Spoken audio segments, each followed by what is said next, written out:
Die eerste Saterdag van elke Julie maand is internasionale gratis drukkiedag. 'n Dag waarop die wêreld aangemoedig word om 'n vreemdeling spontane drukkie te gee. Ek het 'n klompie vriende van my gevra of hulle ook iemand sommer so spontane drukkie gaan gee, of gegee het, of hulle sommer net vir iemand naby hulle 'n drukkie gegee het. Amanda Greef, die skrywer van Padkamp stories, vertel ons eers 'n kort storie oor die waarde van 'n drukkie.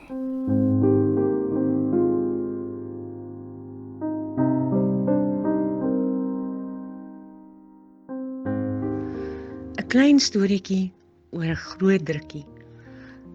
Ek wou onlangs my ma gaan kuier en ek het al hoeveel keer soontoe gery, maar die dag verdwaal ek totaal. Soveel so dat ek iewers stilhou en sit en huil en ek bel my suster en sê, kom ry asseblief net voor my uit, sodat ek net my ma se huis kan kry, en sy maak so. En ek kom by my ma aan, al snikkend, en nou moet ons onthou van COVID, wat ons nie kon raak aan mekaar nie, my ma is 82, so ons het heeltemal baie versigtig gewees met haar, glad nie gedruk nie, net so op 'n afstand as hallo ma, maar nou kom ek nou aan en my ma maak haar arm so wyd oop, en sy gee my 'n druk, een van daai warm ma-drukke. En sy sê, ag my kind, jy het maar net na jou ma verlang. So, ek weet nie, daai drukkie het vir my die wêreld beteken, dit was huis toe kom. Dis die storie. En die skrywer en digter Leonie Smit oor drukkiedag. Ek dink mens moet daai woord drukkie met 'n greep vervang. Jy weet, 'n drukkie is so kleinerige jy weet, vergunning. 'n greep is so lekker groot stewige greep, jy weet. So 'n greep waaraan jy kan verdwyn. En mense het dit nodig. Ek onthou op 'n stadium het ek skool gehou en dan kom ek na vakansies so deur die glasdeure. Dan sien ek hoe kom daai groot hoërskoolkinders aangehardloop. Hulle baadjies wapper eintlik so in die wind. En dan hardloop hulle my omtrent onderste bo en hulle gee vir my die verskriklikste drukke. En dan hoor ek een skree nou, wait, you going to kill ma'am. Baie dramaties. En dan strompel jy nou maar voort tot by jou klas. Met die vakansiestories en die, jy weet, jongste nuus en die drukke en dis wonderlik. So, ja, mense het dit nodig. Ons het almal nodig om lyflike kontak te hê. En ek kom baie keer agter dat mense sê, jy weet, hulle is nie baie, jy weet, lyflik nie. En dan in 'n geselskap, wanneer iemand instap wat daai grepe uitdeel, dan sien ek hulle staan op en wag vir daai liggaamlike kontak. So dis baie belangrik vir ons. Sal ek 'n vreemdeling druk? Nee, ek is 'n Virgo. Maar as ek iemand groet, formeel groet en die persoon sê, ag, laat ek jou sommer 'n druk gee, dan sal ek nader staan. Dat sê die digter Margaret Cordier. Ek gaan natuurlik vir iemand 'n drukkie gee en vir niks minder as 15 sekondes lank nie. Dis deel van my daaglikse lewe en gee ek graag drukkies vir familielede, vriende en vreemdelinge, soos die geleentheid vra. Want sien, drukkies bring troos, laat ons goed, geliefd en waardeerd voel. Gee 'n drukkie en kry so terselfdertyd ook een. En wat sê die voormalige hoof van Suid-Afrikaanse Toerismebureau hier in Amsterdam, Annelie Bronkhorst, oor drukkiedag? Na die tyd van ontmensliking is dit nou tyd om weer menslik te word. Gee daai drukkie en wees bly en voel weer mens. En nou die skrywer van die boek Maskermense, Hendy Grobbelaar, oor drukkiedag. Internasionale drukkiedag klink vir my na die beste dag seker ooit. Dis amper soos internasionale pannekoekdag en internasionale drink 'n glas wyn saam met iemand dag. Dit is mos nou lekker daai. Dit is nou daardie wat 'n mens eerder kan vier. Wat my aanbetref, of internasionale drukkiedag aanbetref vir myself, glo ek sal nog so bietjie versigtig wees voordat ek sommer vreemdelinge sal bydam en 'n drukkie gee. In die verlede was ek maar ook skugter. Weet 'n ou druk maar die mense wat jy voor lief is en wat jy baie goed ken. En ja, ek doen dit al klaar. Die mense om my, as ek hulle sien, langer nie gesien het nie, doen ons dit maar. En dit is heerlik en dit laat jou baie goed voel en dit laat jou voel die wêreld is weer reg en jy kan weer dinge aanpak. So wat my aanbetref, ek sal definitief seker maak daar's iemand naby vir wie ek genoeg omgee wat ek 'n behoorlike drukkie sal gee. Hallo julle, Mariska Koeser, joernalis en skrywer hier. Ek is vreeslik opgewonde vir die internasionale gratis drukkiedag. As jy my vra, dink ek dis 'n uitstekende idee. Ek voel dat as meer van ons drukkies gegee het en gekry het, sou die wêreld definitief 'n beter plek gewees het. Kyk, ek is dit nog bietjie skepties oor die kieme en die virusse en wat ook al in die lug. Maar ek dink dat iets soos 'n drukkie het die potensiaal om iemand anders se nie net aan te raak nie, maar hulle dag op te kikker en hulle sommer beter laat. Dit is wat dit doen. En ten slotte meld Meiburg van Litnet oor hoekom hy liewer sy honde 'n drukkie gee. Op internasionale drukkiesdag gaan ek sommer dadelik vir my 2 honde, Gus en Jakes, vroegoggend drukkies gee. Want hulle hou my nederig en hulle hou my voete op die grond. Ek moet elke dag vir hulle kos gee, ek moet skoonmaak agter hulle en hulle liefde is onvoorwaardelik. Honde kan tog net soveel meer as mense vertrou word. En die 2 kom uit 'n reddingsoord, die Boston Terrier Rescue Group, en ek gee graag vir hulle drukkies. Dit is baie veiliger om vir hulle met hulle oop bekke te soen en drukkies te gee, as om die buurman of enigiemand in die straat, enige vreemdeling raak te loop en 'n drukkie te gee.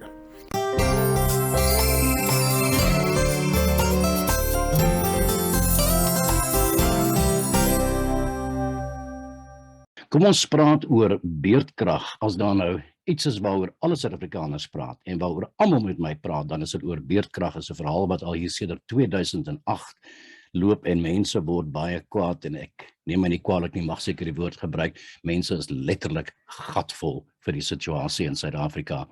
Ek sit hier in gesels met jong ekonoom Justin Harrison. Justin is die aanbieder van 'n YouTube kanaal, Global Money Academy.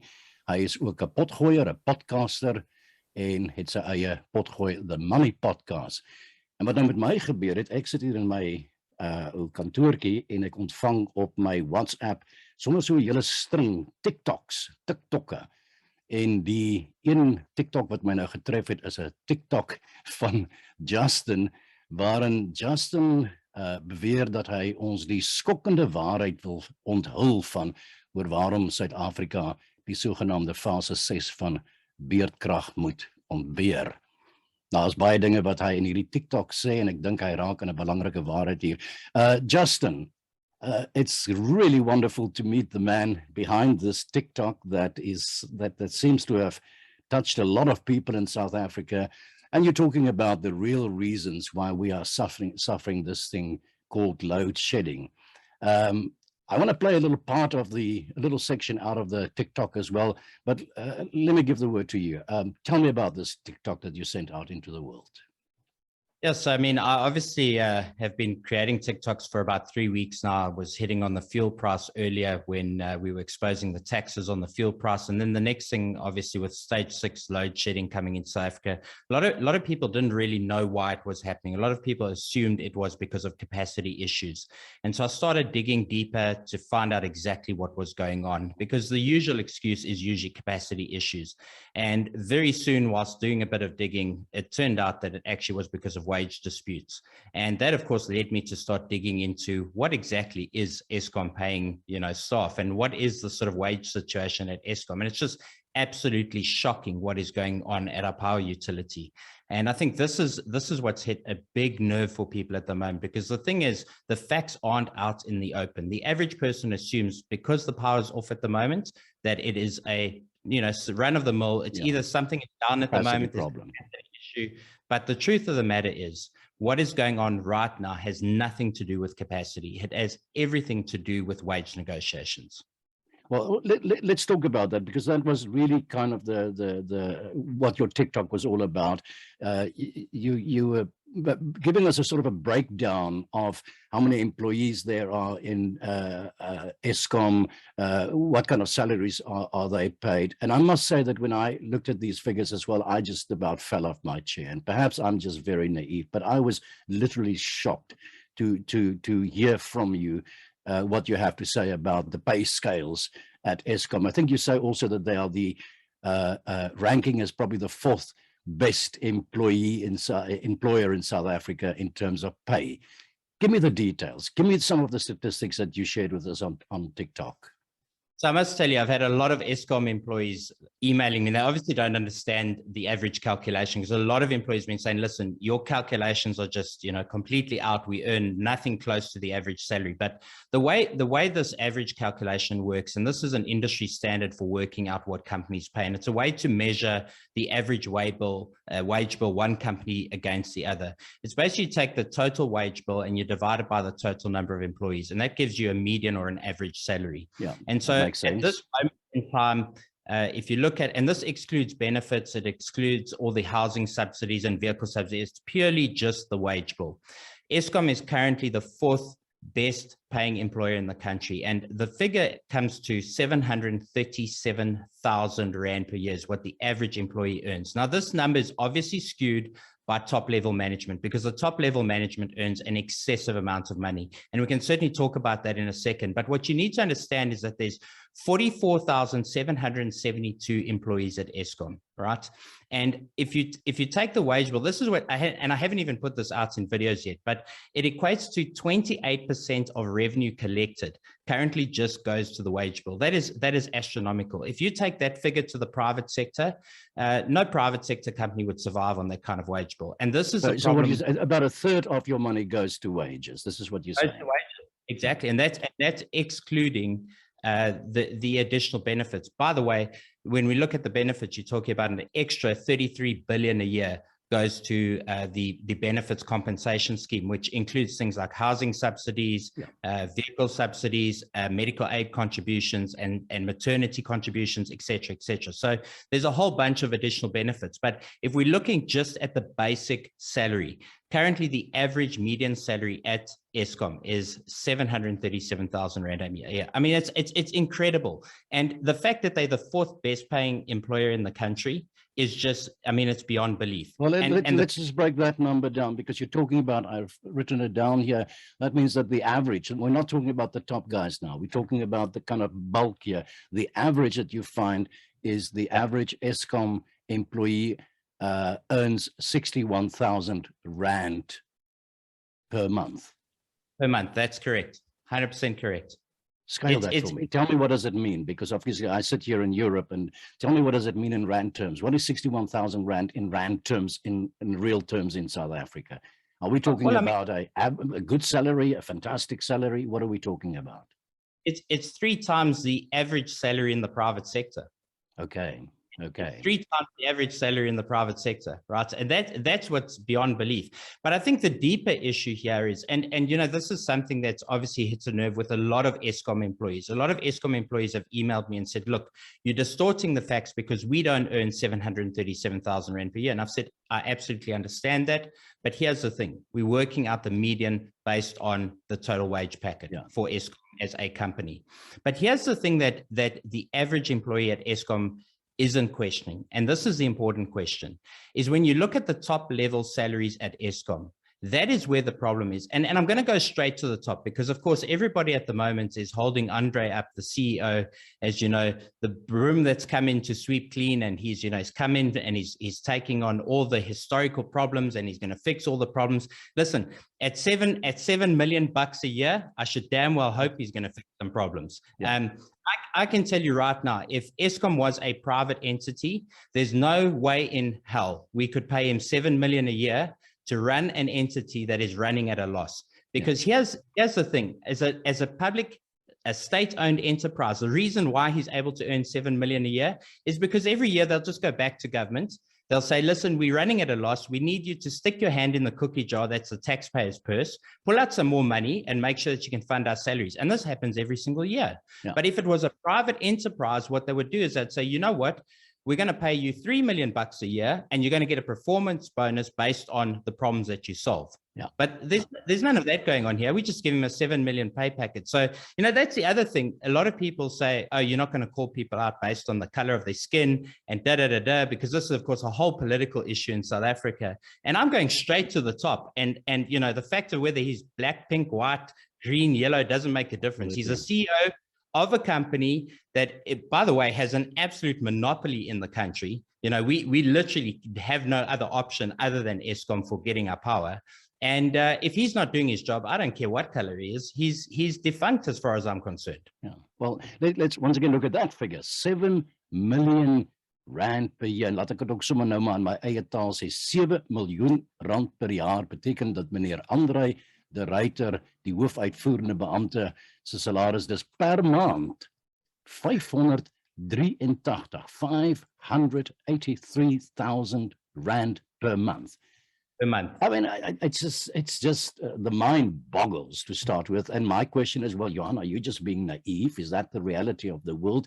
It seems so distorted within the context of the South Africa and its problems and the enormous poverty that we have in the country.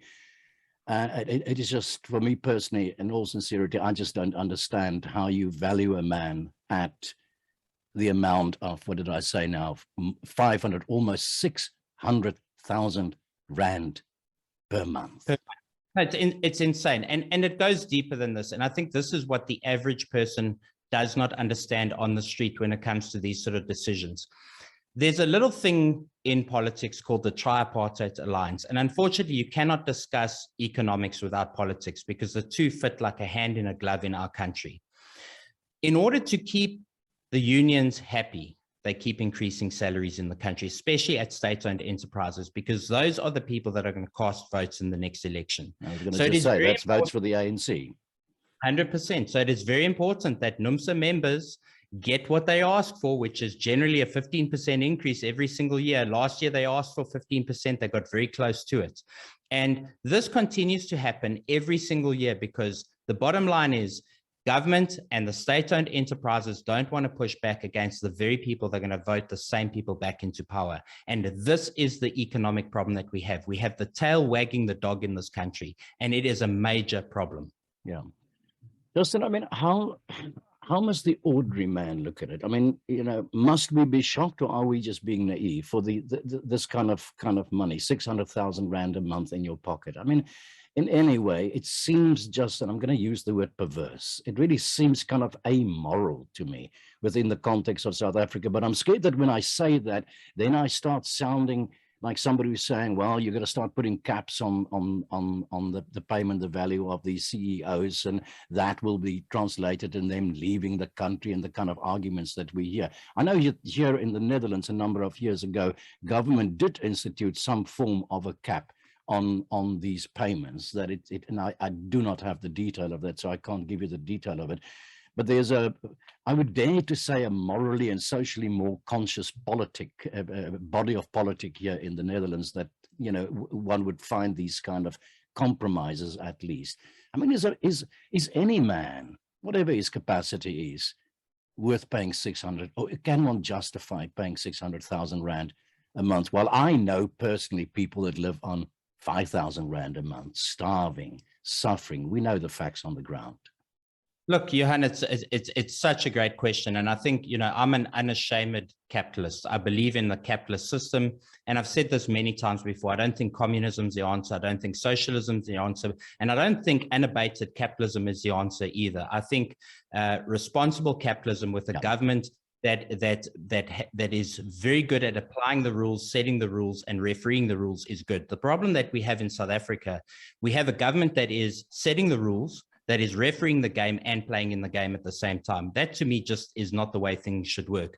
Government needs to get the hell out of business and let business participate in business, and they need to set the rules and manage the rules. That's the first problem. When it comes to the question that you're asking, and it's something that I grapple with on a daily basis, I personally believe that when it comes to any business, entity, enterprise, any CEO should be allowed to earn, or any board member should be allowed to earn what they're worth, provided it is not at the expense of workers. Now, I say this in particular to our social system in South Africa, because the lowest paid workers at the moment in this country, with all due respect, if you're earning 23 Rand and 18 cents per hour, most of those workers cannot even afford to go and use the services, buy at the shops where they work. The pay gap is just unrealistic. So I definitely think there's a social construct that needs to change there. You cannot have a CEO earning millions per year while the lowest paid worker earns a couple of thousand Rand per month and cannot afford to turn the lights on at home. That to me is immoral. Coming back to the bigger question, I don't have a problem with anybody driving a Rolls Royce as long as it's not on my tax money.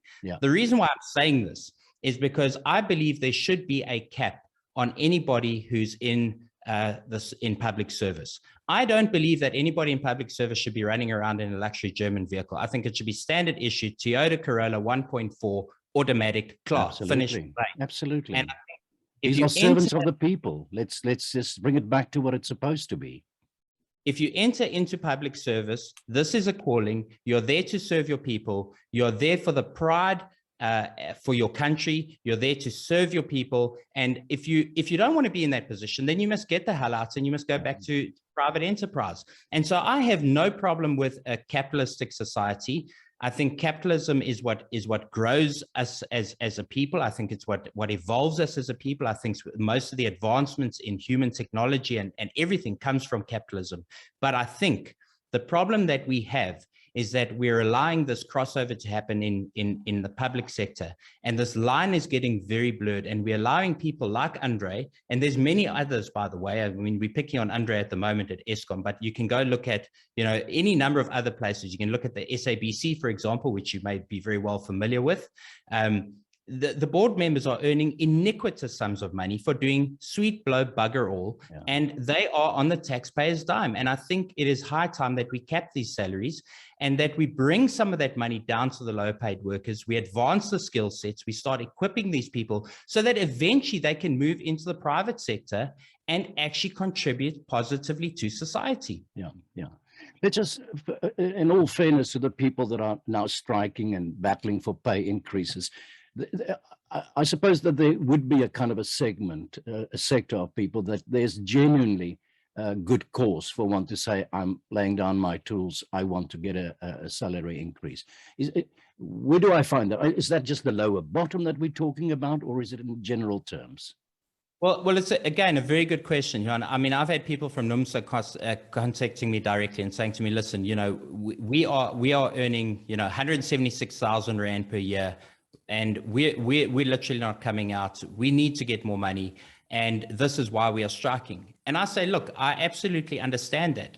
But you need to start putting your country first. And I think this is the problem that we have in our country. Everybody's putting themselves first, including the politicians. And I say this time and time again. We as citizens in this country need to start taking responsibility at home. And this means that on the picket line, we need to sit on the picket line and we need to take responsibility and stop this me mentality. And we have to say, listen, there is a pay problem at Eskom, but instead of turning the lights off for the rest of the country, because we know that when the lights go out, we're just going to get the increase by default. And by the way, so will the top executives get their increase as well. So it benefits everybody across the board at Eskom.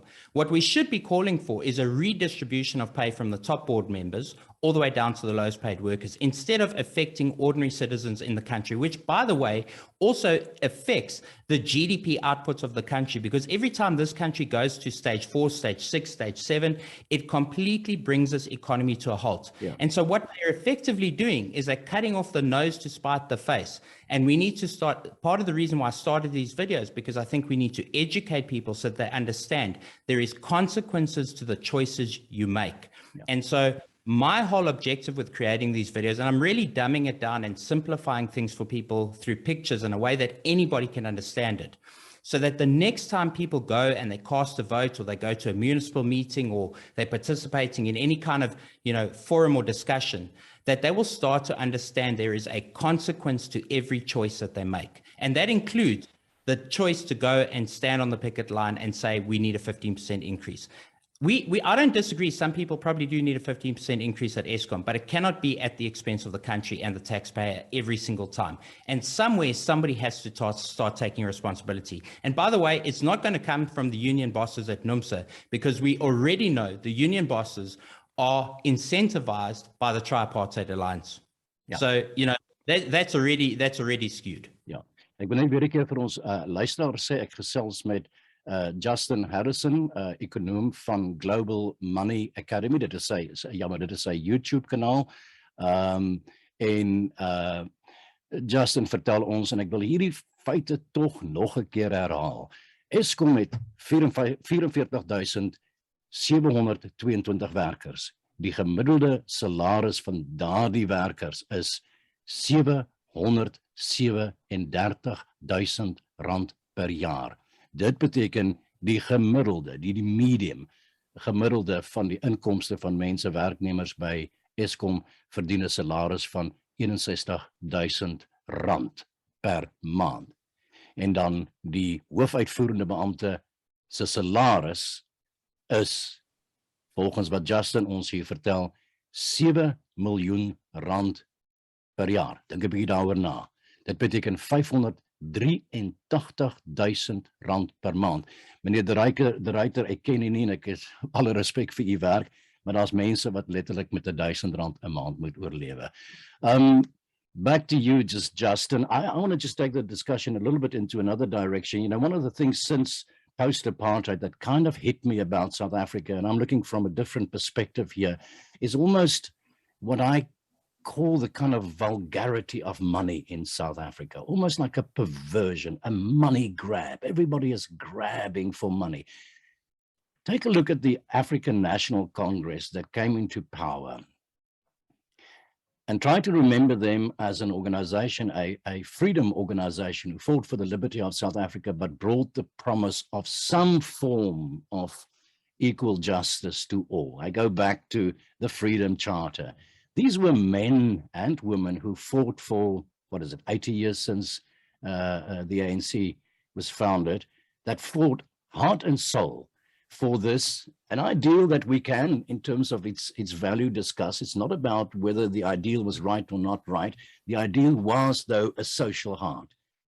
Yeah. And within the first month, the first year of the creation of South Africa, we saw this enormous flow of money to those very same people that so bravely fought for their ideals. It seems like the perversion of their own philosophy, and it happened overnight. How do you look at that? Well, it's again, perhaps an unfair question to ask you. I don't know, but it's just something that strikes me about the country.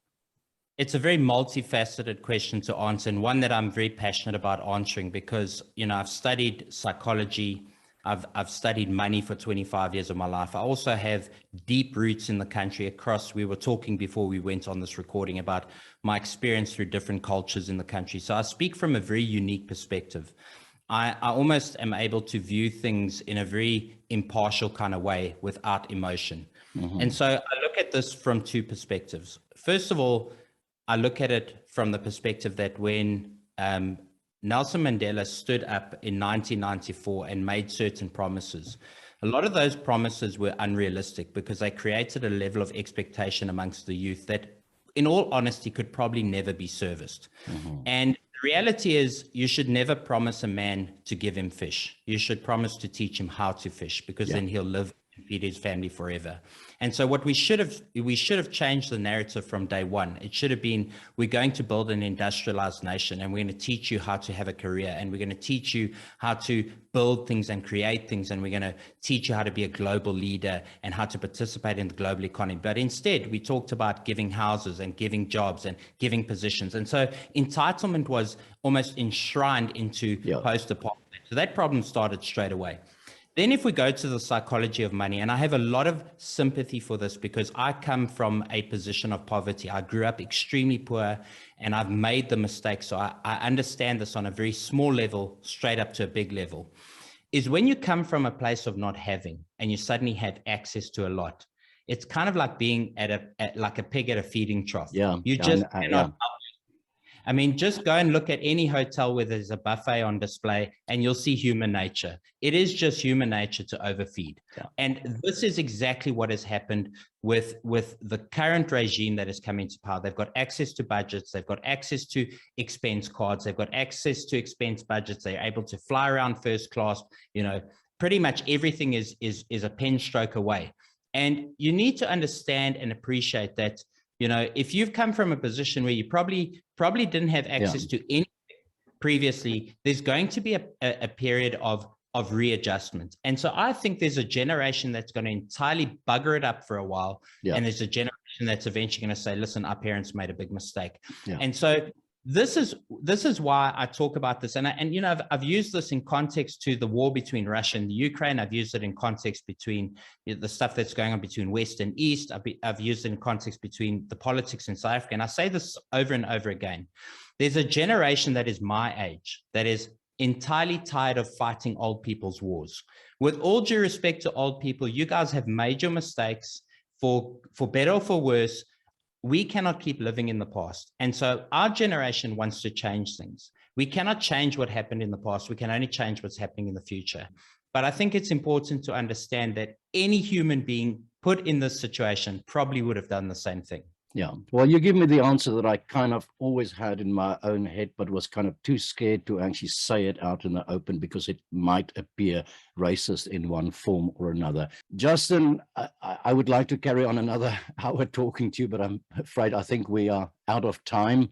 I want to thank you for that TikTok that you've sent around, because it does make people think about these things. I think we need to discuss this over and over again.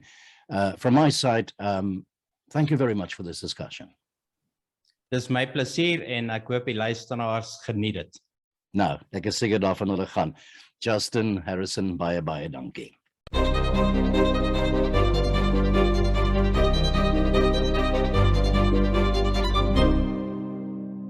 Jy luister na AllesAfrikaans. My naam is Johan Allers.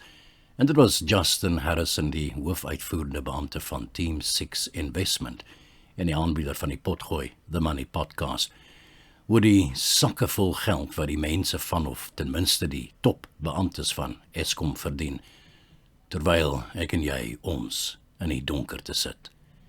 Ons het die gewilde Danie van die laeveld, Matie van Graag, gevra om haar siening oor Eskom met ons te deel.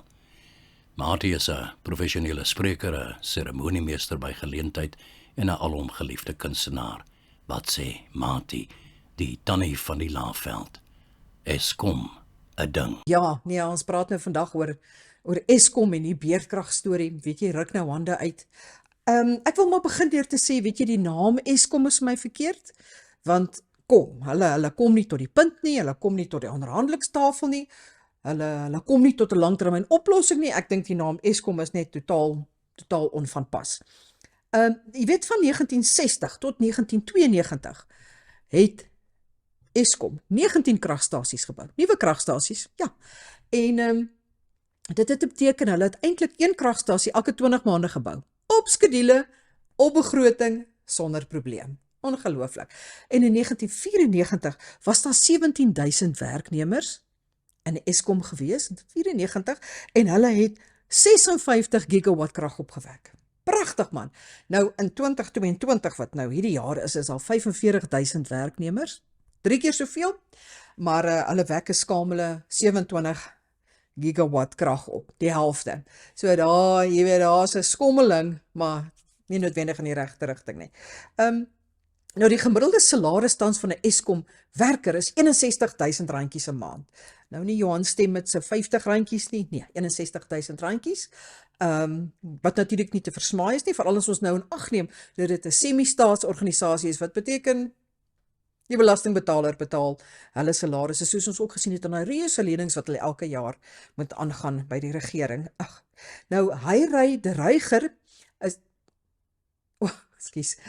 Hulle sê nou vir my, dis de Ruiter. Ek vergeet dit altyd, want hy voel vir my of ons nou weer de Ruiger, de Goede Hoop en de Dromedaris is. Jy weet, van 1652, want ons gaan nou teen 'n hoek af, wragtig agteruit.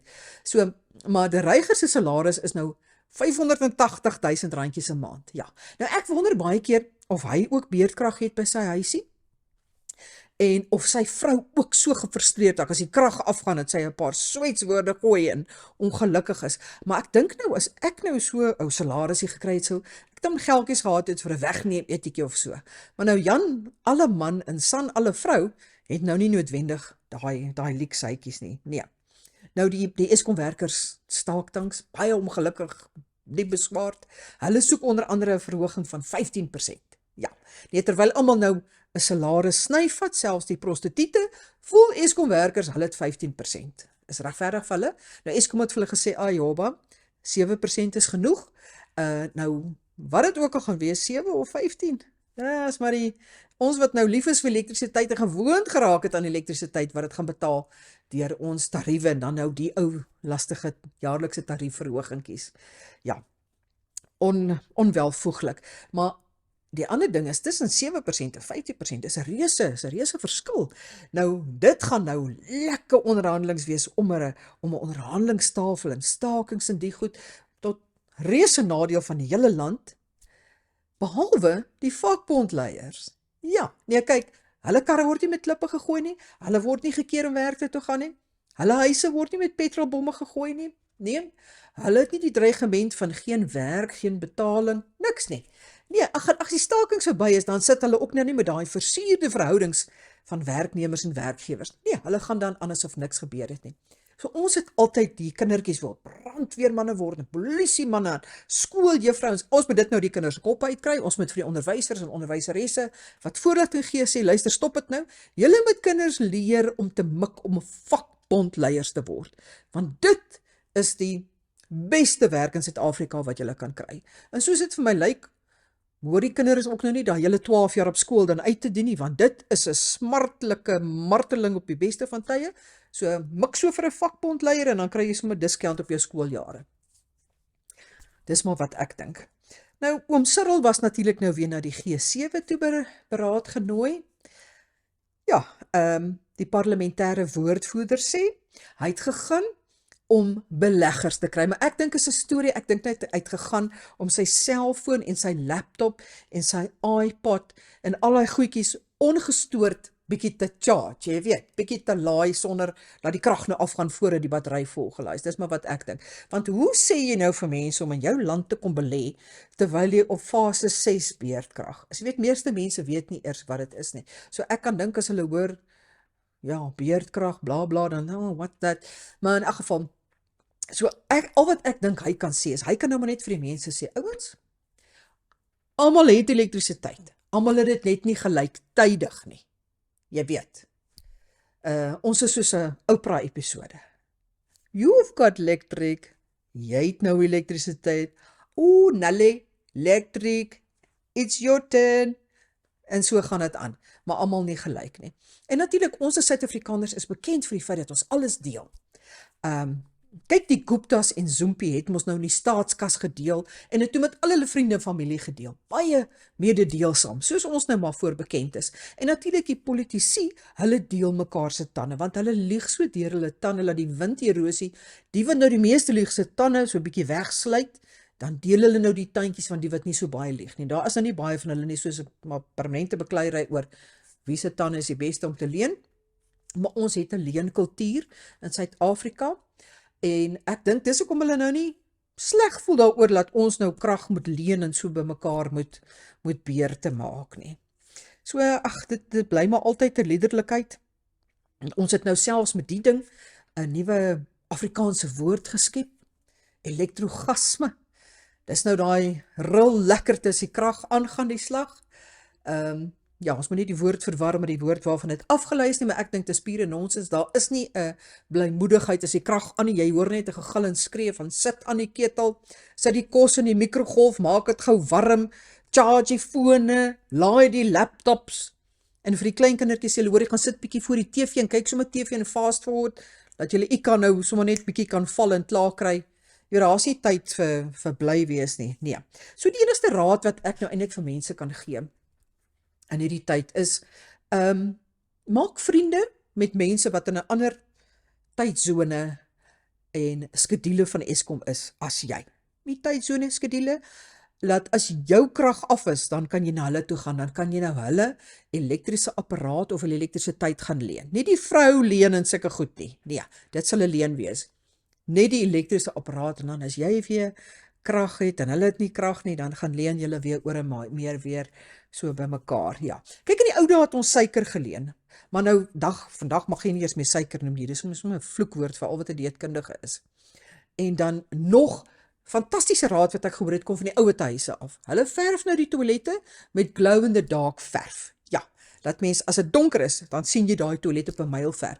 Nee, sal een matrone vir my sê, as mense ouer word, is dit nou daai ding, jy kan nie met twee goed op een slag doen nie. Nee, jy kan nie knyp en die toilet soek nie. So hulle verf die toilette, laat die mense nie twee dinge hoef te doen nie, want iets gaan in die slag bly of iets gaan lek en gly. So dit is baie suksesvol. En die ander ding wat jy natuurlik nou verf met daai glow in the dark verf, is die yskas se handvatsel. Want kyk, die meeste honde is mos nou donker. So wat mense vind is baie honde raak weg as dit donker is. So dan soek jy hond. Wat jy dan doen, van daai glow in the dark handvatsel maak hom oop, want as jy daai yskas oopmaak, dan is Fifi daar langs jou. Kyk, dis nou 'n ding wat 'n hond nie kan weerstaan nie, is 'n yskas deur wat oopgemaak word. So dit sal nou my advies wees. Vir Eskom sal ek graag wil sê. Ek weet steroïdes is verkeerd. Moet nou nie sê ek het iets gesê wat verkeerd is nie, maar ek dink as steroïdes die kragstasies kan laat sterker voel en sterker lyk, dink ek Eskom moet dit op groot maat vir die kragstasies ingee. Dit kan dalk hulle moraal ook 'n bietjie sterker maak en oplig. As Eskom nou nie weet waarom so baie steroïdes op een slag in die hande te kry nie. Enige hoërskool wat rugby as 'n sport het, daar is dit blykbaar vrylik beskikbaar. So as Eskom net en hulle wannetjies kan klim, kan hulle steroïdes gaan kry, kragstasies bietjie sterker maak. Dis maar my oplossing aan hulle.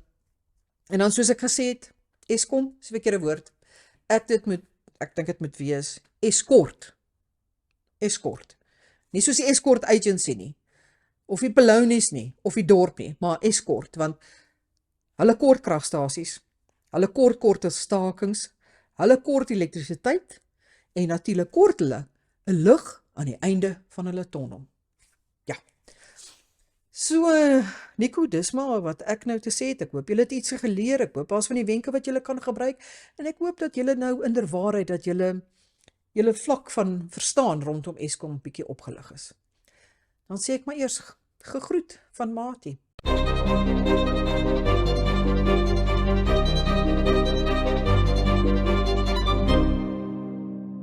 Ek sit hier in gesels met Danie van Loggerenberg. Ek hoop ek sê dit nou reg, Danie, van die Child Protection Hotline. Baie welkom by die program, Danie. Baie dankie vir die voorreg. Ja, Danie, as 'n mens nou sê Child Protection, kinderbeskerming, nou ja, ons weet waaroor dit gaan. Gee my net voor ons 'n bietjie gaan praat oor ons kinders in Suid-Afrika. Gee my net so 'n bietjie idee van die Child Protection Hotline. Wat doen julle daar almal? Waar is julle? Hoe kom mense by julle uit? Sodat as daar kinders in die nood is, dat ons weet aan wie se deur ons kan klop. So gee my net so 'n bietjie die agtergrond van die Child Protection Hotline. Okay, so die Child Protection Hotline is 'n rapporteringsfasiliteit. Ons het verskillende selfoonnommers in dorpe reg oor die land. So elke dorp het sy eie nommer. As ons nog nie in 'n dorp is nie, is daar 'n nasionale nommer. Daai nommers is 24 ure 'n dag beskikbaar via SMS, WhatsApp of telefoonoproep. Enige iemand wat kontak maak, ons sê altyd as jy dink daar's iets fout, bel liewers. SMS liewers, WhatsApp liewers, en dan sodra ons daardie oproepe ontvang, dan maak ons seker dat die kind wat hulp nodig het, word by die regte entiteit uitgebring wat kan help.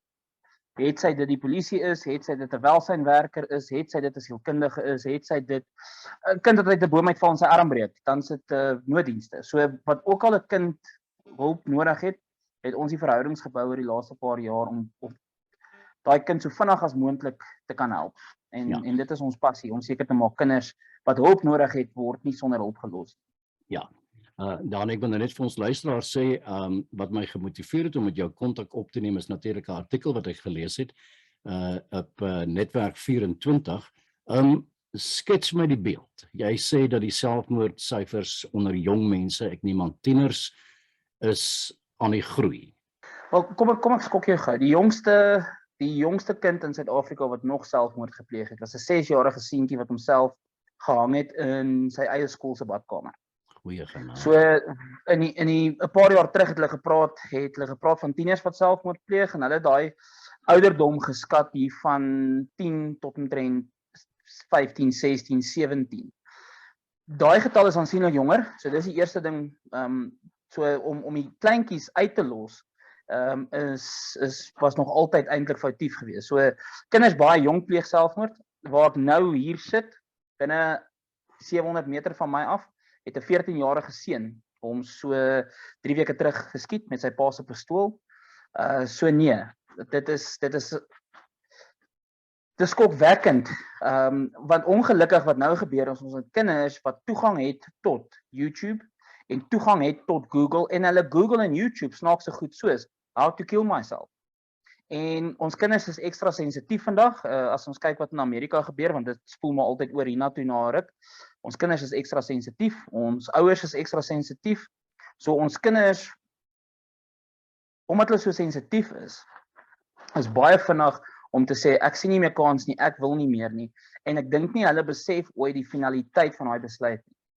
Maar ons praat van 'n magdom kinders. Ons het daai statistieke deurgegee en ons het gesê ons kyk na omtrent 10 kinders per dag wat selfmoord pleeg in Suid-Afrika en soos met enige statistiek in Suid-Afrika en ek sê dit met respek is niks. Die prentjie wat ons kry en die prentjie wat ons deel is gewoonlik nie so sleg soos die regte prentjie nie of die ware beeld. So nee, ons kinders gaan deur 'n baie moeilike tyd. Die pandemie het nie gehelp nie. Ons het kinders gehad wat in die huis was, so hulle was deel van grootmensgesprekke, hulle was deel van ouers se bekommernisse. Ons ouers vandag deel nie of kyk nie meer na ons kinders soos my ouers na my gekyk het en my oupa en ouma na my ouers gekyk het nie. Ons het ouers wat vandag dink hulle kinders is deel van die grootmensgesprekke, so hulle deel met kinders bekommernisse oor geld, hulle deel met kinders bekommernisse oor klomp goed en daai bekommernisse kan die kinders nie verwerk nie. En daai goed, ongelukkig, ek sê altyd as ek by die skole met die kinders praat, op verkeerde Vrydag, sê vir verkeerde kind verkeerde ding en daai kind is daai Vrydag aand alleen, hy en mamma en pappa want hy slaan 'n slegte by, beklei oor iets baie klein. Maar al daai klein goedjies ongelukkig dra dan by daai kind sê genoeg is nou genoeg. En dan doen hulle ongelukkig die verkeerde ding en dit is om 'n handvol pille te drink om hulle self te probeer hang. Die nuwe inding op die oomblik is hulle hang hulle self aan 'n kas se deur. Se handvatsel met 'n das of met 'n stuk tou of met enige lang kledingstuk.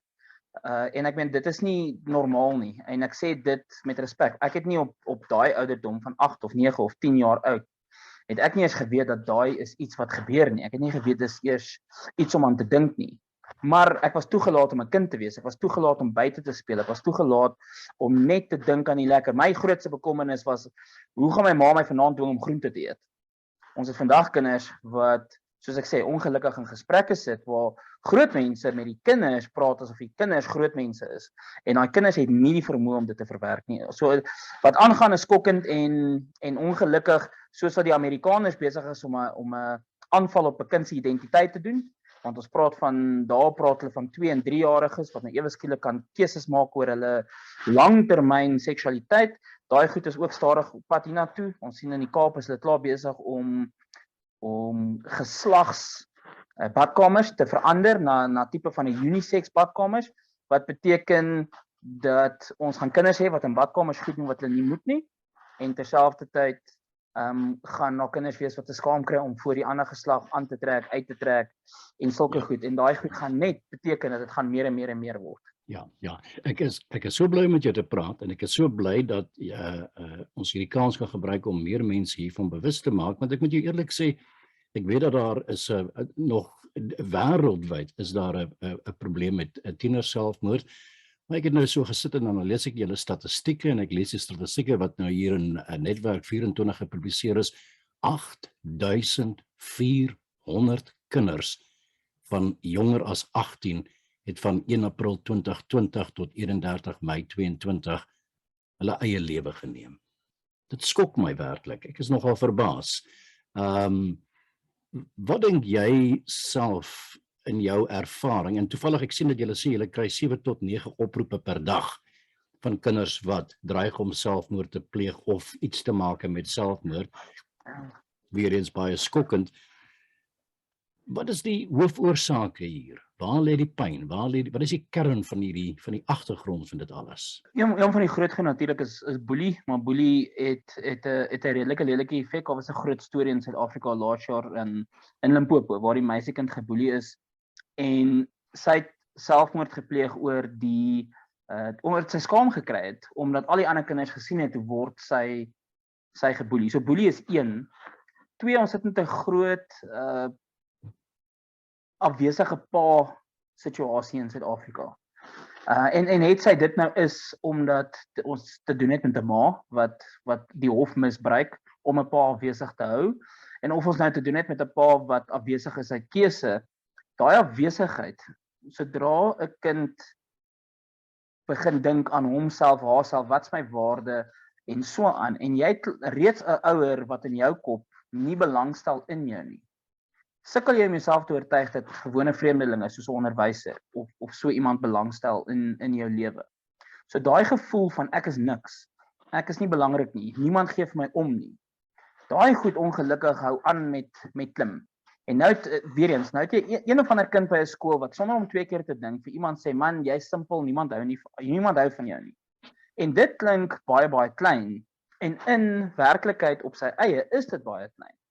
Maar sodra jy dit byvoeg by weet waar's my pa stel nie belang nie, in party gevalle my ma stel nie belang nie en nou ewe skielik begin daai goed so mooi op mekaar bou en dit is wanneer 'n kind besluit genoeg is genoeg. So ja, ek werk nou al 12 jaar met kinders en ek moet eerlik vir jou sê die laaste 2 jaar met COVID was baie erg, maar hierdie laaste 6 maande en ons is nou maak nou vandag klaar met die eerste 6 maande van 2022.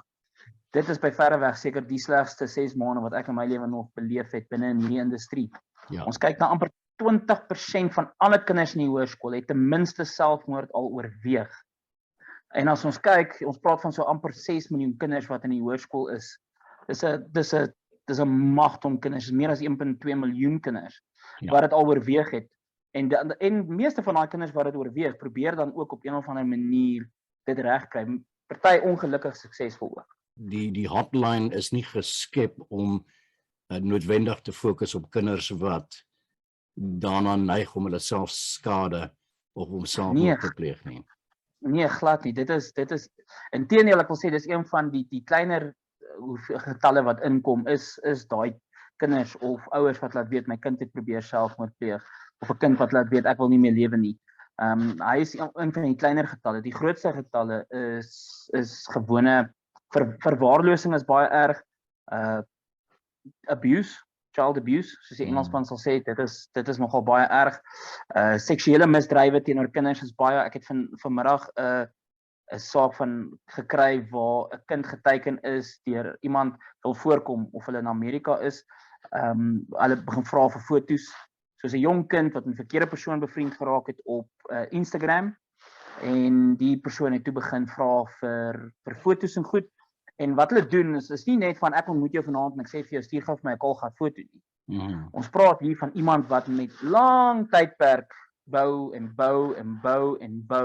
jou sterkpunte kry, jou swakpunte kry, weet wat is jou huishoudelike omstandighede en dan op die regte oomblik toeslaan met, maar jy's nou regtig vir my net te mooi of net te oulik.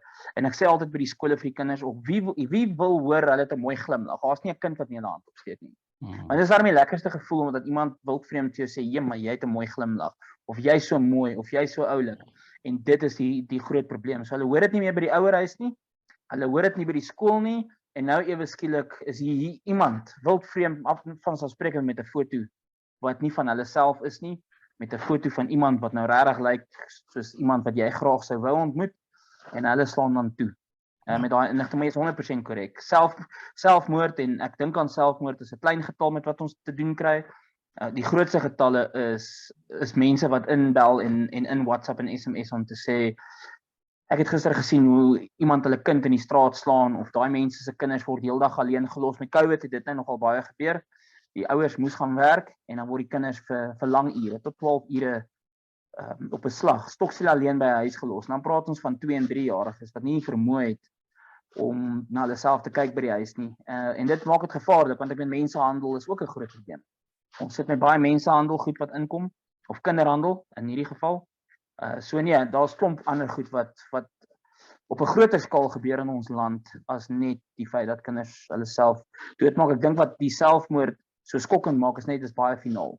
Daar is nie terugkeer nie en ek sê vir my kinders altyd die hele idee om ooit te moet dink al gebeur iets met hulle en ek moet probeer aanhou na dit gaan my verstand te bowe. Ek weet nie hoe doen ouers wat iemand aan die dood afgestaan het dit nie, want dit is baie moeilik om aan te dink. As ons nou weer, ek wil weer teruggaan na die Child Protection Hotline, kan jy my 'n omskrywing gee van hoe werk dit en wat kan julle doen? Ek kry die indruk dat julle fasiliteer eintlik 'n kontak na mense wat hulpverlening kan bied.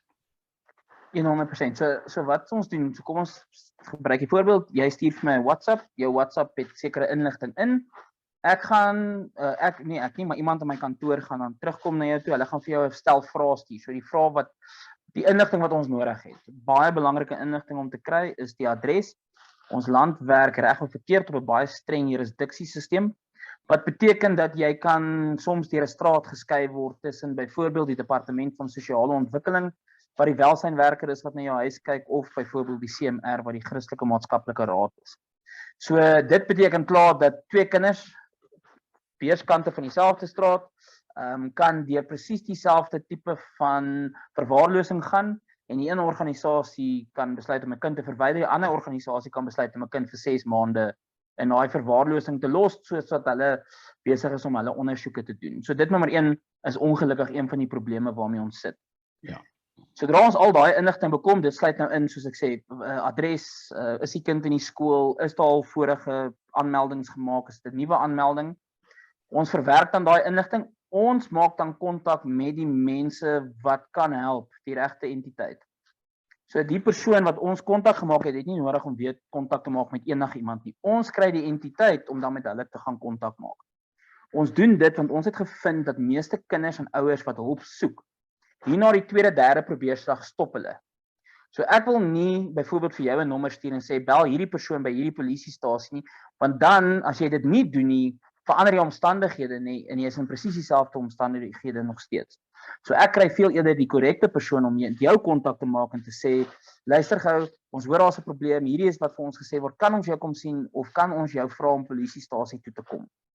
So ons doen hom net andersom en dan sodra dit alles gebeur het en ons het al die inligting, dit is aangegee en die persoon is mee kontak gemaak, dan gee ons die saak oor en dan sê ons aan ons kan ons nie iets verder doen totdat die persoon na my toe terugkom en sê, Danie, die persoon wat van die polisie het my aanvanklik kontak gemaak, maar toe nou nie weer nie.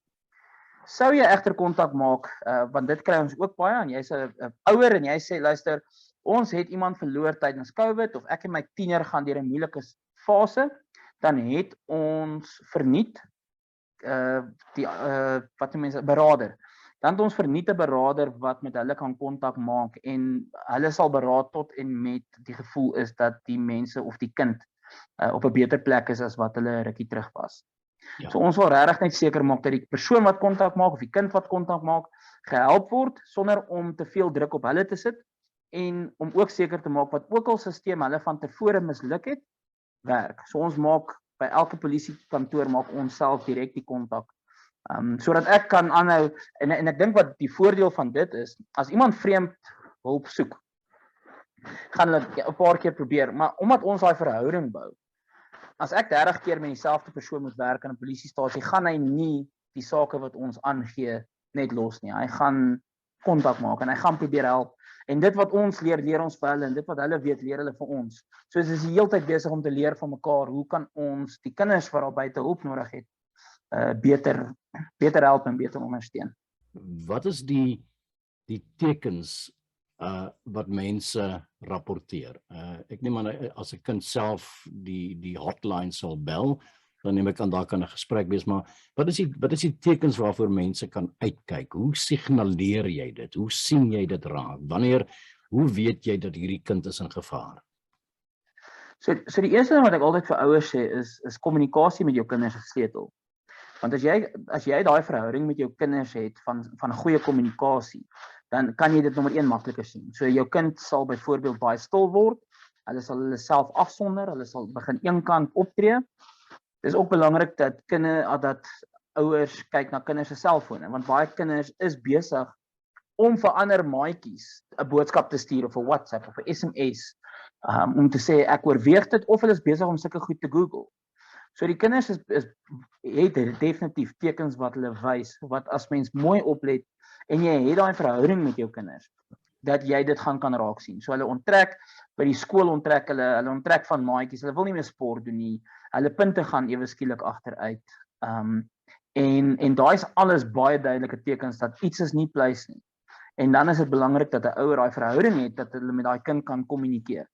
Dat hulle weet waar hulle kinders is, wat hulle kinders Google, wat hulle kinders soek, wat hulle kinders kyk, met wie hulle kinders kommunikeer, waaroor hulle kommunikeer. En as hulle kind hulle self afsonder, moet jy daai verhouding hê, want jy kind hulle self afsonder en jy het nie 'n verhouding van kommunikasie nie. Dit is baie moeilik om daai kind uit daai donker kamer te gaan uithaal om te sê kom sit hier by ons, kom sit voor die televisie, kom sit om die tafel, kom ons gesels. Maar daai is jou duidelikste tekens. Ek sê altyd vir die ouers ook, as daai kind begin die oggend met ek wil nie meer skool toe gaan nie, my maag is seer, my maag draai, dan is iets ergens fout. Ja. En dan moet mense dit nie net los nie. Dis nie net van los nie. Want daai kind het nie die vermoë om soos 'n groot mense dink nie. Een van ons belangrikste fondamente is dat ons kyk nie na kinderbeskerming as groot mense nie. Ons kyk na kinderbeskerming uit die oog van die kind. Dis waarom ons 'n SMS en 'n WhatsApp diens ook het. Ons moet gaan kyk na wat sien kinders raak. Ons as groot mense, COVID was moeilik, maar ons as groot mense kan verstaan dat luister, hierdie ding met COVID gaan 'n rukkie vat. Die kinders het nie dit nie. Die kinders het gehoor dit gaan 2 weke wees. Toe sê hulle nog 3 weke. So ewe skielik het hierdie kinders hierdie gaan nooit ophou nie. Daai onsekerheid, een van die belangrikste goed is moenie jou kind onseker los nie. As jou kind vra het, antwoord hulle vra. En as jy nie die antwoorde het nie, gaan soek vir die antwoorde of gaan bel rond en vra vir antwoorde, maar moenie jou kind los om te wonder oor goed nie. Hulle doen nie goed met wonder nie. Ja. Danie, ek dink ons loop langsamerhand hier uit tyd uit, maar ek wil net tog 'n terugkeer na die oorsake hier. Ek weet, ek dink groot word, die pad na volwassenheid is 'n moeilike pad, puberteit is 'n moeilike tyd, daar's allerlei, emosionele probleme in die proses van groot word, maar hoe 'n groot rol speel sosiale media vandag in hierdie fenomeen waarvan ons nou praat? Sosiale media ek gaan nou eerlik wees, 'n regte pyn. Want sosiale media is 'n vals wêreld. En ons wat weer eens, ons as groot mense of volwassenes het die vermoë om dit te sien vir wat dit is. Die kinders ongelukkig nie, so hulle word vasgevang in hierdie ander wêreld. So Facebook se nuwe naam is Meta, die Metaverse is 'n ding waartoe Facebook almal wil druk en dwing. En die kinders het sulke speletjies wat hulle speel. So hulle het hierdie speletjies waar hulle kan hulle self maak, maar vet, groot, klein, pink hare, pers hare. Hulle kan hulle self eintlik gaan verander soos wat hulle in hulle koppe wil hê hulle moet lyk. So nou het ons hierdie kinders, hulle werk nie aan hulle self nie, hulle hoef nie. Hulle kan hierdie totale vals beeld van hulle self gaan skep. Dan ontmoet hulle sosiale media. Nou ewe skielik, ek sê altyd by die skole, op TikTok het jy 'n ding wat hulle noem influencers. So jy het hierdie persoon wat hulle self afneem en jy is besig om na daardie persoon wat nie tussen mense is nie, wat hulle self afneem en jy is besig om vir hulle te luister oor hoe om binne die wêreld te funksioneer.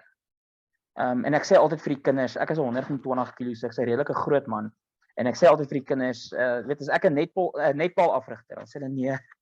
Sê ek as ek 'n rugby afrigter, dan sê hulle ja, jy lyk so, dan sê ek rig rugby af. So mense moet partykeer goed ongelukkig sien vir wat dit is. Jy kan nie gaan luister na iemand wat hulle self afneem oor hoe om te funksioneer binne die groep nie. En dan sê ek ook altyd vir hulle, het julle ooit julle juffrou of meneer gesien, dan sê hulle, klas bly gestil, ek wil gou myself afneem. En dan, hallo wêreld, ek is hier besig om wiskunde te gee. Dan sê die kinders, nee, en dan lag hulle, dan sê ek, okay, want dis vreemd. Ja. So moenie gaan op daai platform. Daai is nie die waarheid nie. As ek kan vertel wêreldwyd van hoeveel van hierdie influencers éventueel selfmoord pleeg, juis omdat hulle besef op 'n stadium, ek het dalk 5 miljoen mense wat my video gelike het, maar nie een van daai mense weet eers wat my van nie.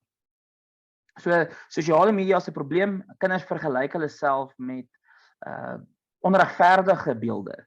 van wat is. Ek meen, jy is nou 'n joernalis, so jy weet dat al daai ouens wat lyk asof hulle net mooi blink is en goed. My ouers het my oupa en ouma het eintlik altyd gesê bo blink onder stink en dis presies dit. Ja. Maar vir kinders weer eens is dit onnatuurlik. Ek meen as ek partykeer as ons deur die hof gaan en ons werk met 'n kind, om vir 'n kind te probeer vertel dat jou ma of jou pa het vir jou gelieg, is 'n groot konsep.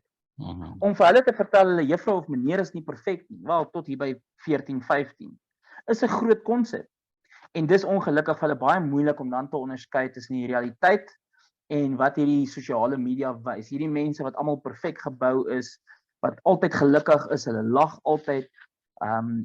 Dis vals. So sosiale media is 'n groot probleem. En dan natuurlik, daardie klomp mense wat vir kinders sit en wag op sosiale media.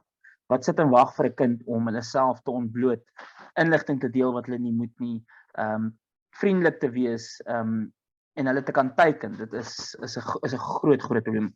Net ten slotte, the Child Protection Hotline. Vertel my net, hoe bereik 'n mens julle? Waar kry 'n mens julle as daar ergens iemand is wat graag wil kontak maak in die toekoms?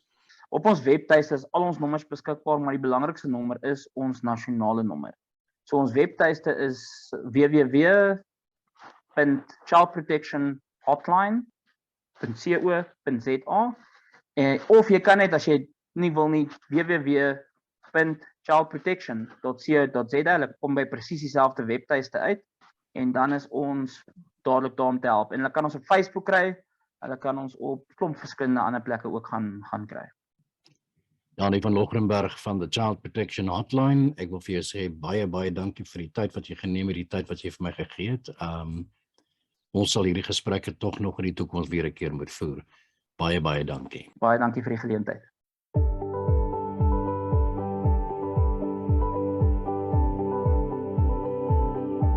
Die blinde man raak blinder en die siener sien al meer.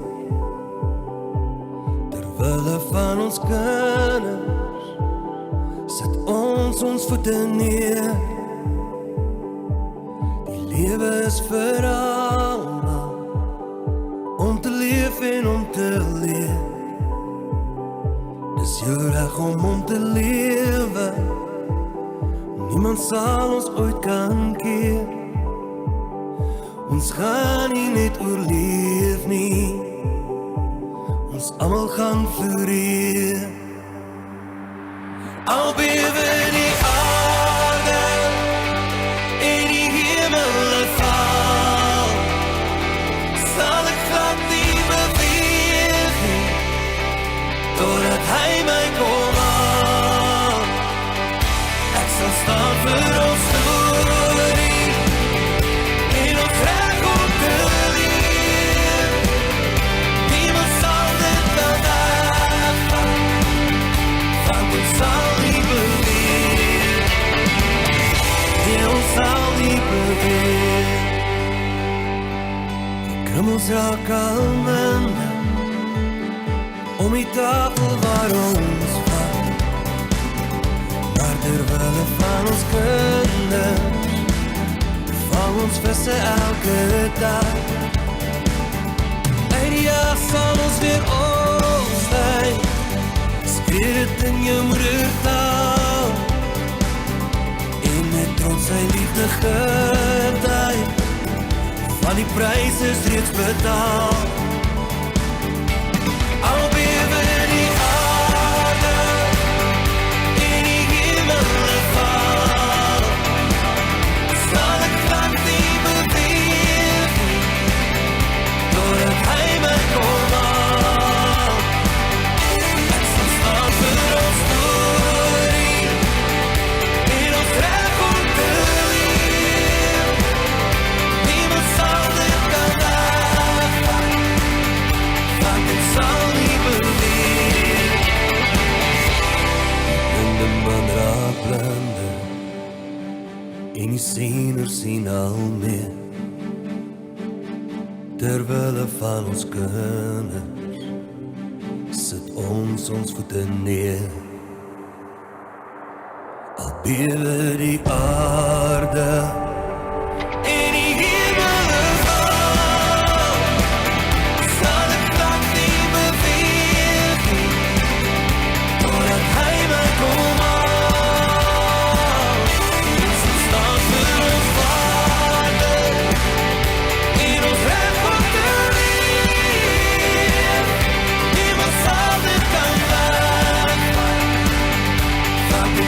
nie beweer.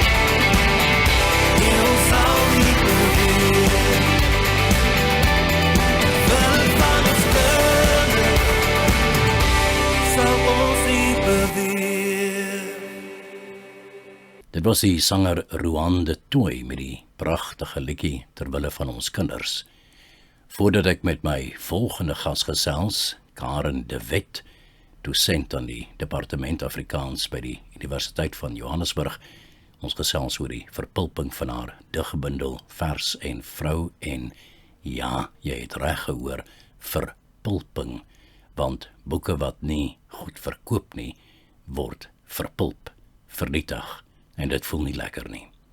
Maar eers voor ek met Karin gesels, wil ek jou sommer nou al uitnooi om na volgende week se program te luister, want dan gesels ek met 'n baie spesiale kunstenaar, die sanger Stiaan Reinierse. Kom ek gee jou sommer nou al 'n voorsmaakie. Hier is Stiaan Reinierse met sy liedjie Sonde, en dan gesels ons met Karin. Hartseer in my oë,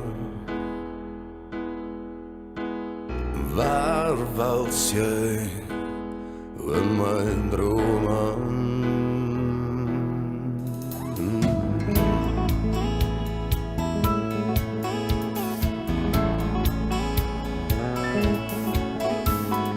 Wie kan zonder leef zonder jou?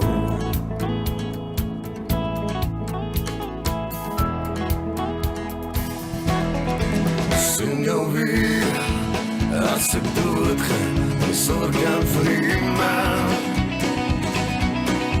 Sien jou weer,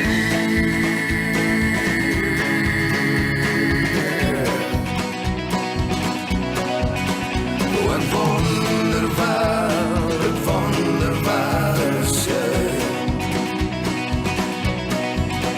Wel, ek soek na jou, dat ek rus het in my oor.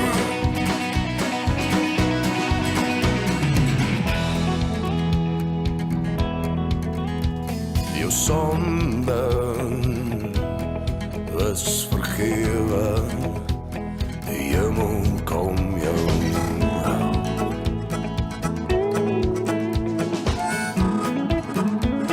Somer in jou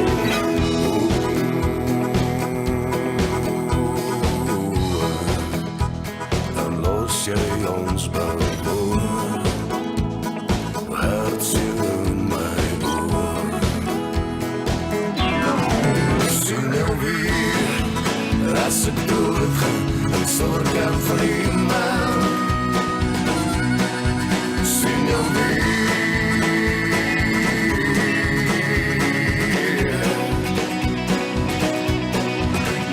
wat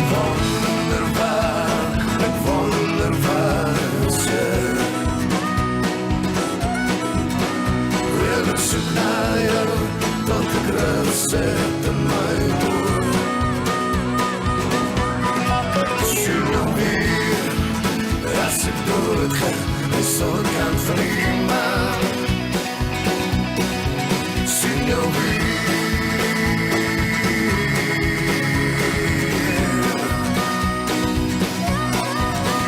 wat wonderbaar is jy.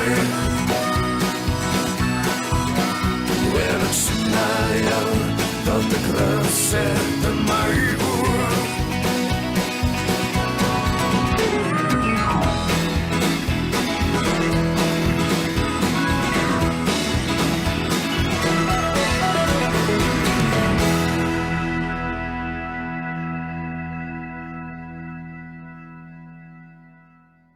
Ek sit nou hier voor 'n artikel van Netwerk 24 en net die opskrif van die artikel ontstel my al. Verpulping van bundel skokkend, lees die artikel. Nou, ek het vir Karin de Wet, professor Afrikaans letterkunde van die Universiteit van Johannesburg uitgenooi met my te kom gesels. Karin, ja, ek gaan jou vra om my te vertel van wat gaan hier aan. Jy weet, as jy die woord verpulping is so 'n Afrikaanse woord, jy voel sommer daai woord, jy weet, dit is of jou kop uit mekaar uitspat. Dis 'n lelike woord, maar is nie 'n lelike woord nie, maar is 'n is 'n doeltreffende woord, want hy sê hom soos hy is. In die verpulping, jy kyk na die betekenis, is die vernietiging van onbruikbare drukwerk. Karin, vertel my hiervan. Baie dankie Johan. Die kwessie van verpulping of vernietiging van boeke is beslis nie nuut nie. Vers en Vrou, die bloemlesing oor vroue digters en die tematiese gesprek en diskurs in die Afrikaanse poesie wat oor vroue en hulle belewennisse en die vroulike blik handel, is ook nie die enigste titel wat dit oorgekom het nie. Die feit is dat as boeke nie gekoop word nie, dan raak hulle oorbodig of dit neem spasie op waarvoor uitgewers moet betaal. En ek dink die belangrike ding hier is dat ons moet besef ons leef in 'n ekosisteem. Uitgewers, boekhandelaars, skrywers, digters, samestellers, lesers moet almal 'n rol speel of speel noodwendig 'n rol. Ek dink mense wil almal, dis my siening en persepsie van die Afrikaanse literêre wêreld, almal wil poesie skryf, baie bundels word gepubliseer en weinig bundels verkoop. So wie se verantwoordelikheid is dit nou? En ek dink dit is ons almal se verantwoordelikheid. Met spesifiek Vers en Vrou was daar heelwat bekendstelling, spesifiek digitaal, want dit het in die COVID-grendeltyd in Suid-Afrika verskyn. 24 Junie 2020. So ek dink ons moet fokus nie op die feit dat boeke vernietig word nie, maar dat ons vir mekaar moet sê, as ons hierdie titel nog beplan het om aan te koop, of graag wil hê, as ons 'n blik wil hê op die spesifiek met Vers en Vrou, die diskurs oor vroue in Afrikaanse poesie, dan moet ons nou 'n plan maak, want die realiteit is dat dit gaan verdwyn. Nou dis nie uniek in Afrikaans nie, ook nie in Suid-Afrika nie. Maar daar is 'n persepsie, het ek nou agtergekom rondom Vers en Vrou, dat mense dink alle boeke word noodwendig wanneer dit, kom ons gebruik nou die woord, oorbodig raak. Met ander woorde, die uitgewer kan nie genoeg en of vinnig genoeg die boeke aan boekhandelaars verkoop nie, daar is nie 'n mark daarvoor nie, tussen aanhalingstekens, dat ons dan vir mekaar moet sê, hierdie boek gaan verdwyn.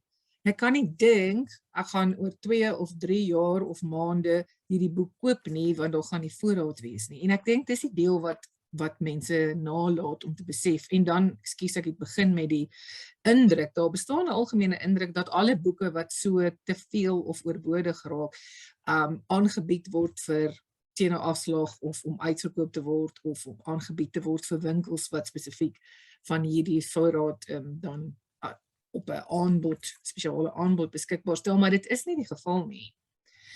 En dit is eintlik wat ek dink mense vir mekaar moet sê. So ja, dit is skokkend, maar wie moet ons nou verwyd? Is daar nie 'n mark vir die poesie nie? Lees mense nie poesie nie? Dit is 'n baie populêre siening. Moet ons ophou om te probeer om, dit is maar 'n skrale 85 jaar wat vroue digters in Afrikaans poesie publiseer, moet ons ophou om dit te probeer bestendig.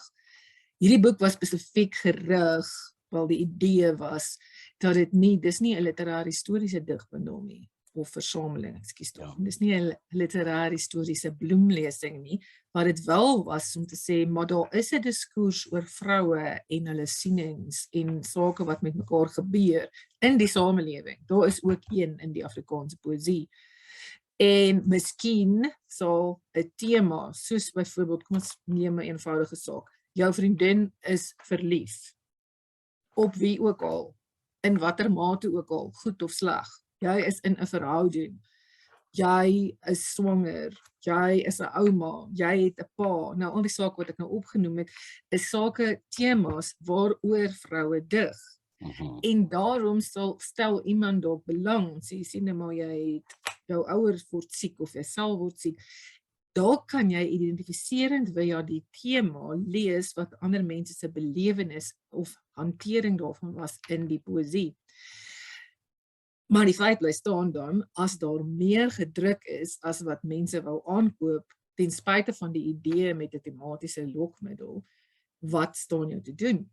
Ja. So ek dink die punt vir my is, mense moet inligting deel. Ek self persoonlik het in hierdie jaar wou ek gedigte uit die mooiste Afrikaanse liefdesgedigte van wat Fanny Olivier saamgestel het, die laaste uitgawe, voorskryf vir my studente en ek kon nie die boek in die hande kry nie. Ek kon nie verstaan waarom nie, ek moes dit interbiblioteeklening aanvra en nou het dit uitgekom dat dit is die rede waarom, daar is voorraad vernietig en niemand het geweet dat dit die laaste kans is nie. 95 vroue digters wat jy bestudeer het, as ek dit reg het. Digters vanuit die jaar 1936. Die samestelling kom uit sowat 350 verskillende bundels. Eerstens praat ons van ontsettend baie werk, noukeurige werk neem ek aan, wetenskaplike werk, wat jy self as professioneel, as kundige hier doen om hierdie produk te skep.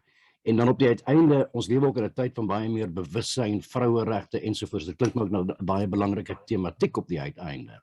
So, gee my, dit bly vir my, en dan is dit nie 'n verwysing na die aksie van die uitgewers nie, maar dit bly vir my skandalig in die sin van, daar is 'n noodsaak, 'n behoefte vir ons om hierdie gedigte vas te hou vir die toekoms of te ken. Verpulp ons nie hier in die proses die stemme van hierdie digters nie. En is dit nie ook vir ons, net vir ons eie kulturele of akademiese waarde belangrik om dit vas te hou nie? Wat het ons hier verpulp? Vertel my van die bundel self en jou werk aan hierdie bundel. Dankie Johan. Ja, kyk, waarna jy verwys is die handeling wat elke versameling of bloemlesing doen, naamlik 'n bestendiging. En dit is waar, as mens kyk na Afrikaanse kortverhale byvoorbeeld, was daar in die 80er jare aansienlik werk om versamelde stemme en tekste te publiseer van vroue wat kortverhale geskryf. En te bewaar wil ek by toevoeg. Ja, wat ek nou gesê het, bestendig. Jy wil dit baie graag behou. En dis die hele punt van alle bloemlesings of versamelings. So op die ou end, ek het nou verwys na Fanny Olivier se versameling, maar jy kan ook na literêre historiese versamelings kyk, soos byvoorbeeld Groot Verseboek of Poskaarte. Nie net tematiese bloemlesings soos Vers en Vrou en mooiste Afrikaanse liefdesgedigte nie, daar is baie tematiese bloemlesings. Al daardie soort werk gaan daaroor dat digters en digbundels wat nie meer onthou word nie, of wat 'n bietjie verdwyn het, of wie se tekste nie eenvoudig net nie meer beskikbaar is om aan te koop nie, kry 'n soort van 'n tweede kans. En dit is of nog 'n kans, 'n nuwe kans. En dit is werklik waar, vind ek besonder belangrik. As ek dan probeer 'n nugtere blik gee op, maar is daar dan 'n behoefte, beteken dit nie dat ek nie dink dit is waardevol of van belang nie, want wat jy sê is waar. Dis baie maklik, en dit was ook kommentaar op Netwerk 24, om te sê, die term wat hulle gebruik het, is feministies, wat hulle eintlik bedoel is die diskurs oor en deur vroue, dink ek, is passé. En dis nie die punt nie, die punt is, daar is gesprek oor bepaalde onderwerpe en dit het my verstom hoe beiderwets wil ek amper sê, en ingelig en selfgeldend en ondersoekend sedert 1936 vroue se perspektiewe in gedigte aangebied word. En dit is wat vir my die wonderlikste werk was aan Vers en Vrou. Ja, jy is reg, ek het letterlik elke digbundel wat gepubliseer is waarop ek my hande kon lê, en ek het meeste gekry, nie net noodwendig hande lê nie, maar daar is, ek sou sê, mense kan 'n baie goeie saak afreik, maar dat daar nie meer as 350 gepubliseerde digbundels deur Afrikaanse vroue is nie. Dis wat ons het.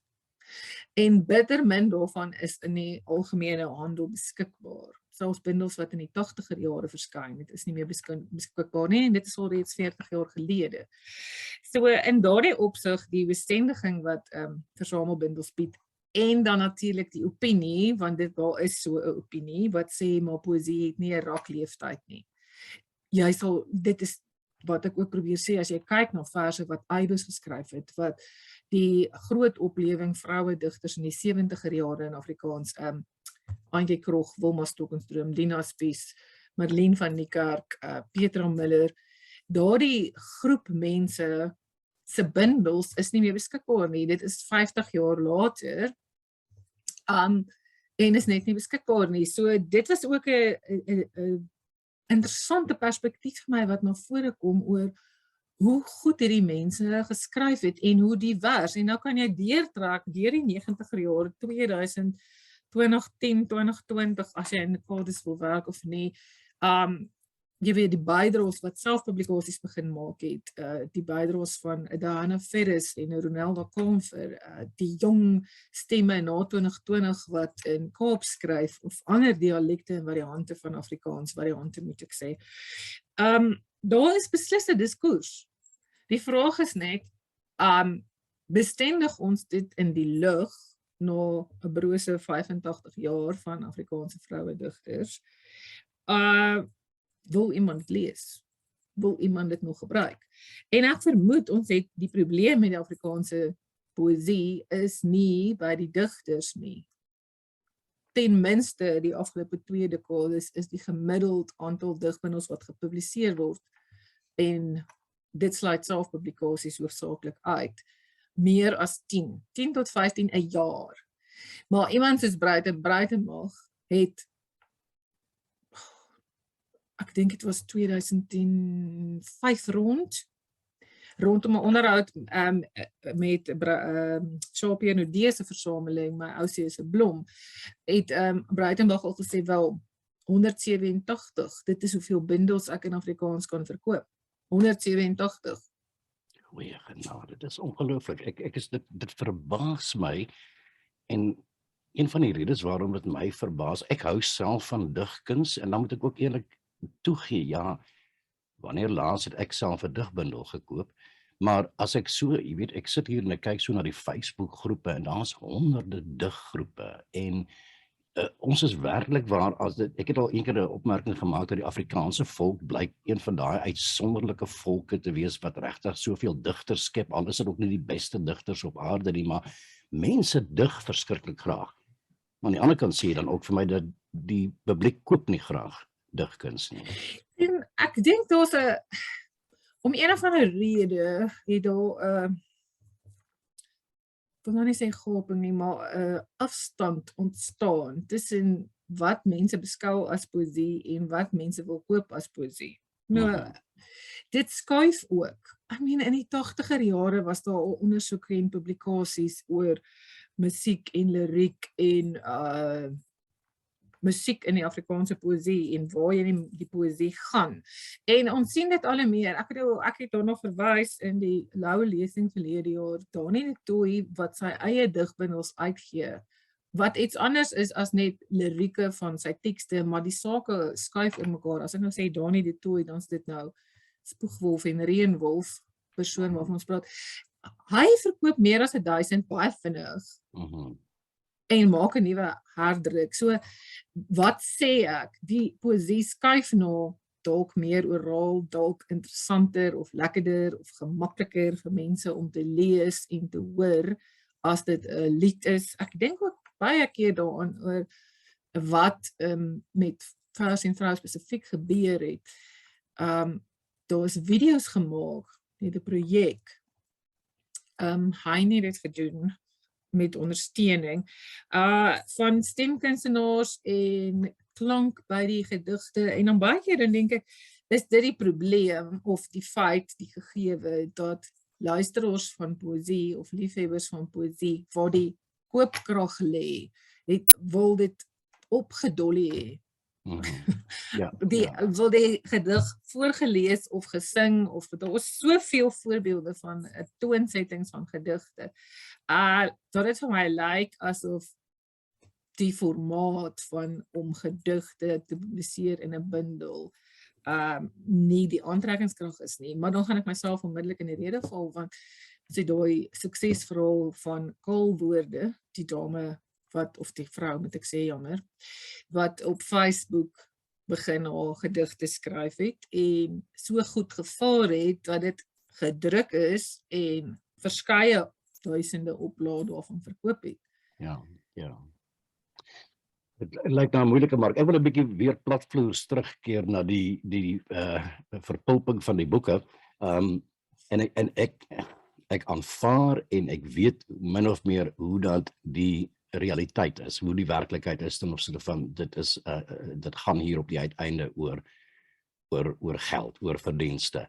Maar sou 'n mens nie veral in hierdie digbundel dan Vers en Vrou, wat ook vir my nie net 'n taal nie, maar ook 'n kultuurhistoriese waarde het, sou 'n mens nie byvoorbeeld by uitsondering hierdie bundel beskikbaar wil maak, al is dit dan ook gratis, aan ander organisasies, skole, digkringe, noem maar op.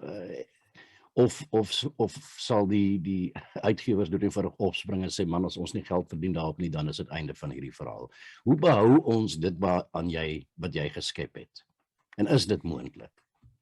En kan ons op sulke maniere na dit kyk? Dit is soos 'n bietjie soos, ja, maar ek praat nou te veel, maar dit is soos 'n bietjie wanneer in die koerant lees dat 'n paar ton voedsel weggegooi word, omdat dit die markwaarde beïnvloed. Die mens is altyd geskok daaroor en jy het altyd hierdie emosionele reaksie daarop en natuurlik daar is die koue werklikheid van die mark. Maar ek soek na maniere waarop 'n mens tog iets soos hierdie kan vashou. Johan, ek dink jy het beslis die prentjie korrek geskets en soos ek tevore gesê het, daar is, kom ons sê, noem dit verspreidingskanale, moontlikhede waar boeke wat stadig of glad nie verkoop nie, aangebied kan word aan ander verspreiders en of teen 'n afslag aangebied kan word. Maar die punt is, die bewusmakingspunt vir my hier is dat daar 'n aanname is dat dit altyd gebeur en dit gebeur nie altyd nie. So daardie deel is natuurlik veroorsaak dit nou skok en emosionele argumente. Ek dink net as ons so ver kan kom om verby die emosionele argumente kyk en dalk saam te staan hierdie rolspelers in die ekosisteem wat sê maar hierdie is die soort boek wat ons dalk meer aandag moet aangee om te bestendig, maar ek wil glad nie net vir Vers en Vrou 'n lansie breek daaroor nie, want ek meen, ek is net 'n samesteller. Maar hoe moet 'n digter of 'n skrywer voel wie nou dieselfde kennisgewing kry oor vernietiging van werk? Maar ek dink wel dat ons via instellings of verteenwoordigings of liggame, soos byvoorbeeld Vers en Daba of Pen Afrikaans, 'n bewusmakingsveld tog moet reël en of 'n forum waar jy met uitgewers kan praat en sê, goed, wat kan ons van ons kan doen? Om hierdie soort ding te probeer sagter met minder verrykende impak aan te spreek. Dit is waar dat uitgewers wel kopieë gee of beskikbaar stel vir skenking. Dit is waar, maar nie die hele beskikbare voorraad nie. Ja. Ek wil net hier in die rede val, Karin, want jy het nou die woord gebruik emosioneel en my argument is uiteraard gelade en emosioneel, maar daar's ook 'n ander realiteit, veral in Suid-Afrika, nie net in Suid-Afrika nie, maar veral in ons eie land, van daar is baie mense wat eenvoudig nie kan bekostig om 'n boek te koop nie. Inderdaad is dit so. Daar is, so met ander woorde, daar is ook 'n baie praktiese, goeie motivering vir waarom 'n mens dit behoort te doen en kreatiewe forme te vind om dit dan wel tot uitvoering te bring. So vir my ek gaan terug na die oorskot voedsel wat weggegooi word. Ek dink werklik waar dat daar 'n middelweg ergens te vind. Ja, so dit is eintlik wat ek nou probeer sê is, mens moet net, dit sal beter gaan, dink ek, as daar 'n liggaam, verteenwoordigende liggaam of 'n instelling is. Ek dink spesifiek aan Pen Afrikaans of wat kan sê, maar goed, ons verstaan julle wil nie die hele voorraad weggee nie as 'n skenking nie, maar ons kan dit of dat doen. verstaan, dit is nie asof daar niks gebeur het met Vers en Vrou nie. Daar is 'n klompie mense, vermoed ek, wat wel aangekoop het. 'n Boekhandelaar het gesê, ons het aangekoop. Een van die boekhandelaars wat die boek reg aan die begin ook ondersteun en bemark het. Daar is 'n skenking gemaak, daar is 'n nie winsorganisasie wat geregistreer is en wat geauditeerde verslae kan gee dat hulle nie die boek sal verkoop nie of wins kan maak daaruit nie, wat mens kan benader, betrek. Maar hulle het dit dan ook nie verniet gekry nie. Hulle moes dit aankoop. So daar's baie sake en ek kan nie die detail rondom Vers en Vrou as 'n verteenwoordiging beskou nie, maar die feit wat jy sê is dat ons, as ons belangstel en vind dit is waardevol om 'n titel te behou, dat ons verantwoordelikheid daarvan neem. Ek dink dit is die punt. Ja. Dat ons moet besef dat ons moet kyk na wat in kontrakte staan, ons moet kyk na wat se oplossings ons kan doen om daai voedsel nie te laat verlore gaan nie. En daar is sulke strukture, maar daai strukture word nie altyd gebruik nie. Ja, kan ek jou net dit vra, dan dink ek sal ons moet afsluit. Die Vers en Vrou, is dit ook so dat wanneer die bundel gedruk word, dat daar ook outomaties 'n proses is dat die bundel na byvoorbeeld biblioteke toe gaan, of na universiteite, of nou ja, skole is natuurlik miskien nou weer 'n stap te ver. Wat gebeur op die uiteinde? Verdwyn die bundel eintlik in prinsip heeltemal, behalwe vir diegene wat dit gekoop het en in hulle eie huise nog vashou? Ja, ek is jammer om te sê, maar ek dink dit is inderdaad so, dit verdwyn. Dit is onmoontlik vir my studente om groot verse boek aan te koop.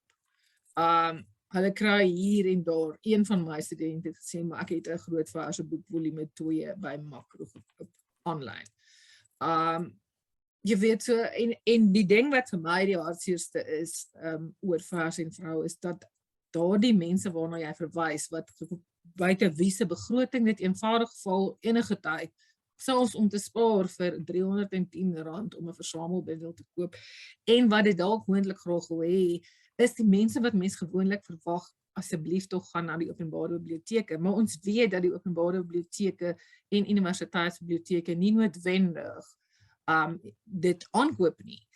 So, as ons dan praat van 'n verenigde front om hierdie saak te bestuur, want dit gaan elke jaar weer gebeur en dit het al elke jaar gebeur, dan dink ek 'n manier is om te sê, maar kry hierdie boeke teen 'n afslag of teen kosprys of teen bietjie meer as kosprys en letterlik loop na die openbare biblioteek en skenk dit, maar jy sal moet sorg dat dit opgeneem word in die versameling, want dis baie keer die probleem met skenkings aan biblioteke.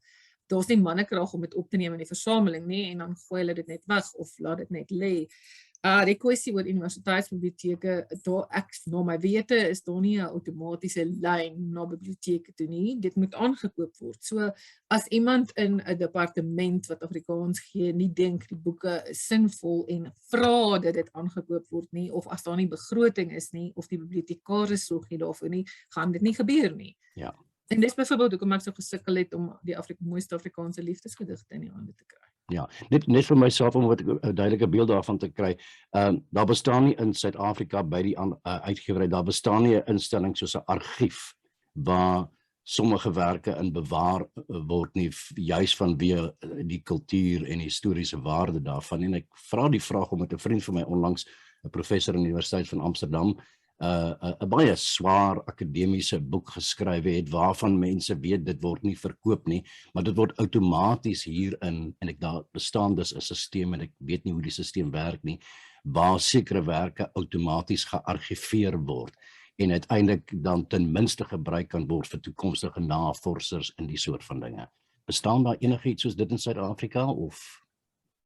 Jou vraag het nou meerdere uitlopers. Daar is die enigste wet waarvan ek weet, is die wet vir pligeksemplare. So as jy 'n boek publiseer wat 'n ISBN-nommer het, dan moet dit gelewer word aan die Nasionale Biblioteek in Pretoria en in Kaapstad. Dit is iets wat ek aanneem die uitgewers steeds doen. Ek kan nie namens die uitgewers praat nie.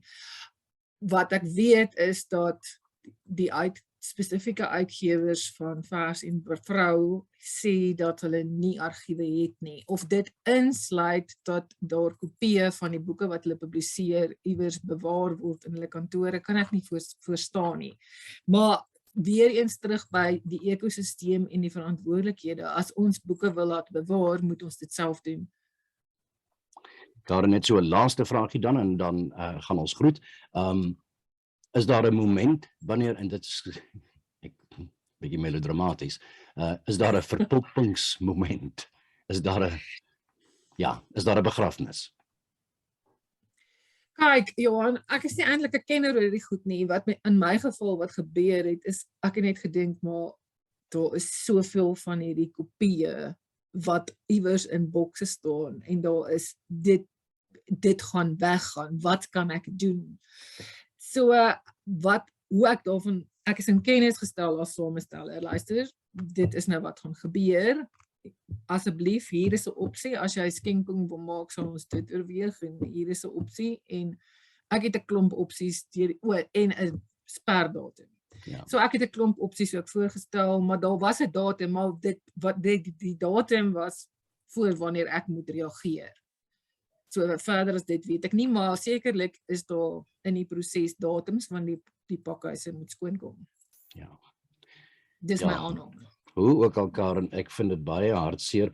Ek dink wat ek graag sou wil doen, en ek gaan jou sommer nou die uitnodiging doen. Ek sal baie graag na Vers en Vrou wil kyk en jy weet, ek doen so in my spaartyd en vir die lekker daarvan doen ek self voorlesings van gedigte. Ek het nou onlangs 'n bundel van Margaret Cordier ingespreek en die soort van dinge. Ons moet gesels en dan doen ons miskien jou dalk weer uitnooi dat ons hier 'n paar gedigte uit Vers en Vrou ten minste in klank aan mense laat luister na die gedigte. Die kans gee om ten minste te kan luister na die gedigte. Sal jy belangstel?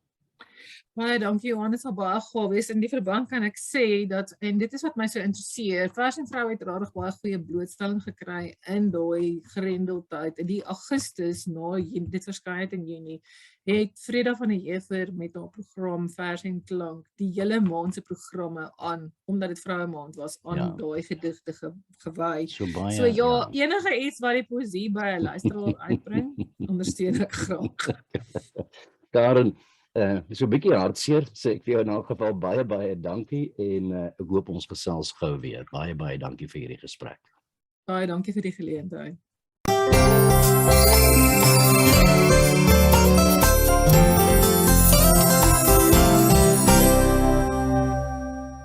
Goeiedag luisteraar en baie welkom by die Boekeman. Ek is Nico Schamrel. Ek gesels vandag met Juanita Achenbach. Sy is van Durbanville in die Wes-Kaap.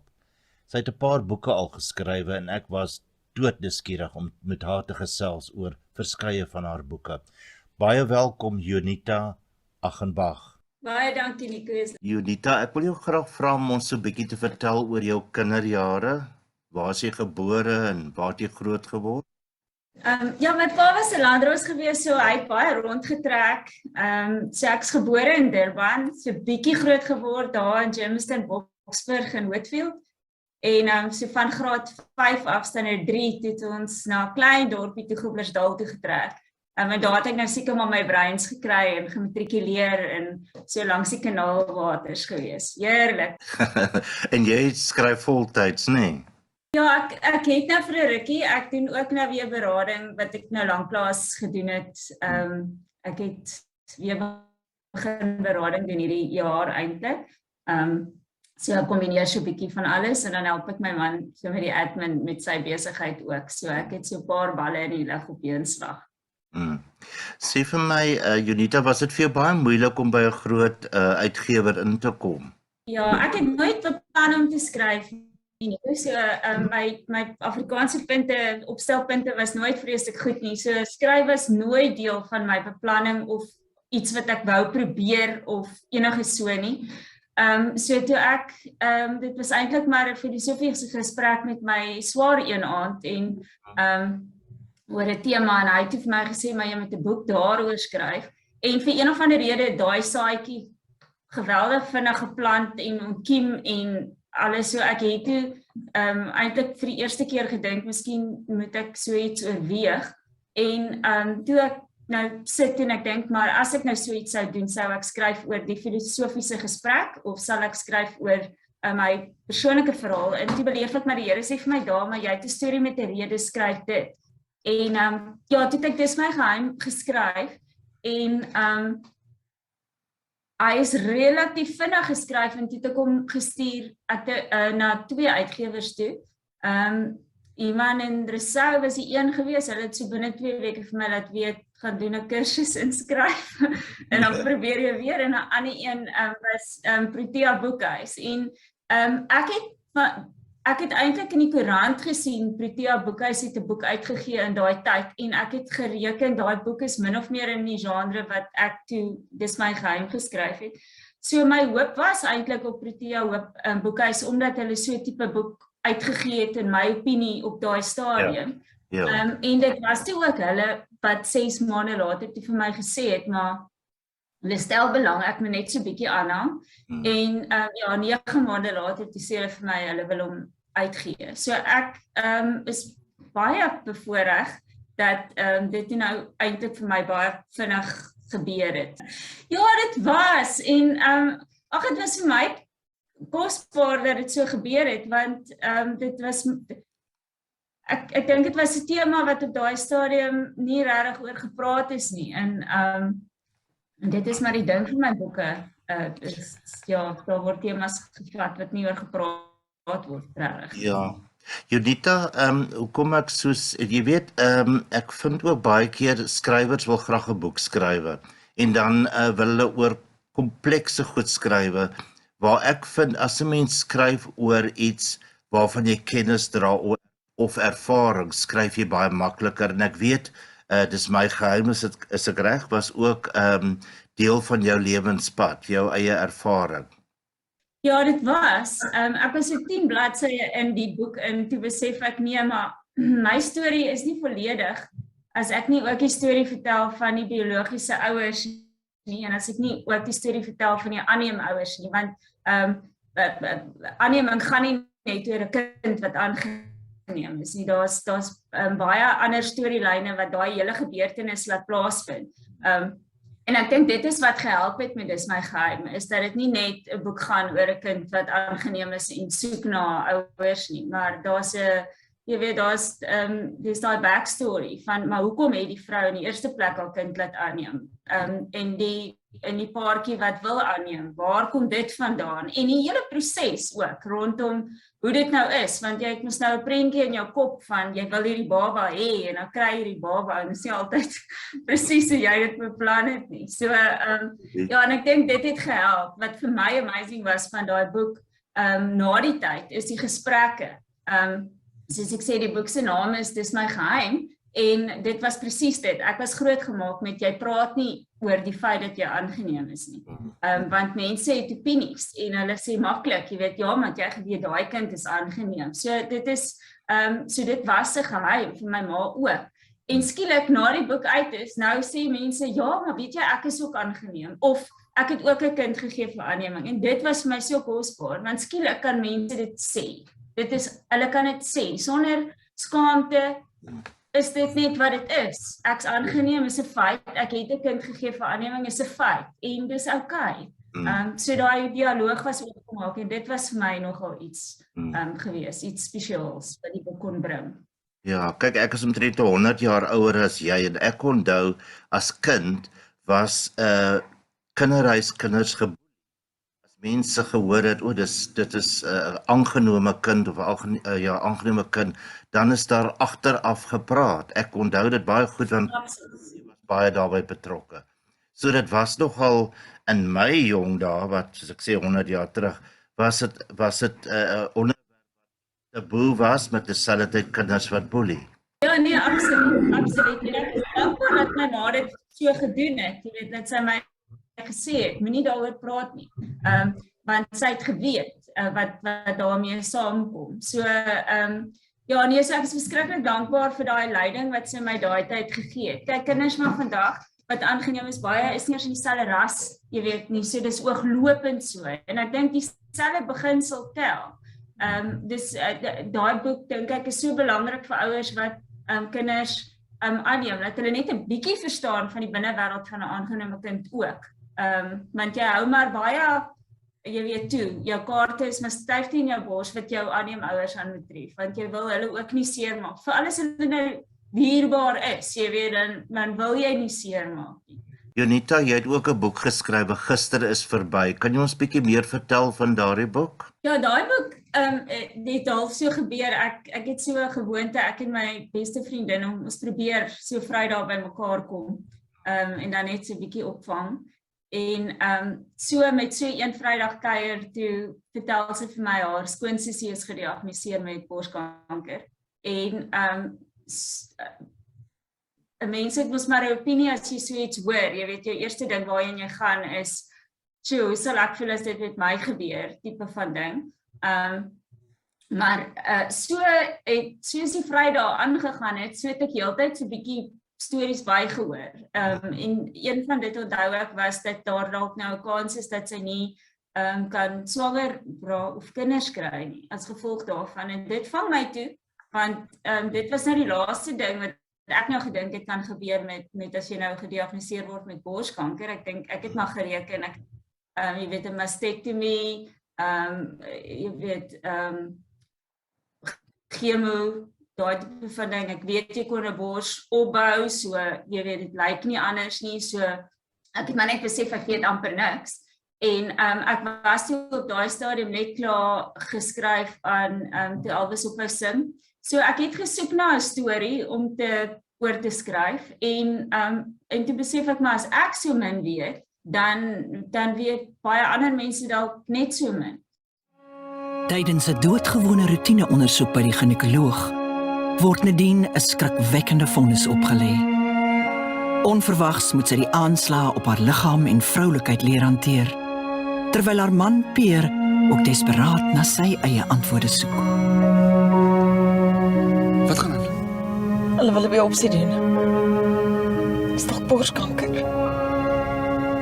Ek is op pad. Gister is verby, is 'n moet lees. Is dan enige iets anders daar waaroor jy wil skryf of 'n onderwerp waaroor jy graag wil skryf? Ek is tans besig om oor daai onderwerp te skryf.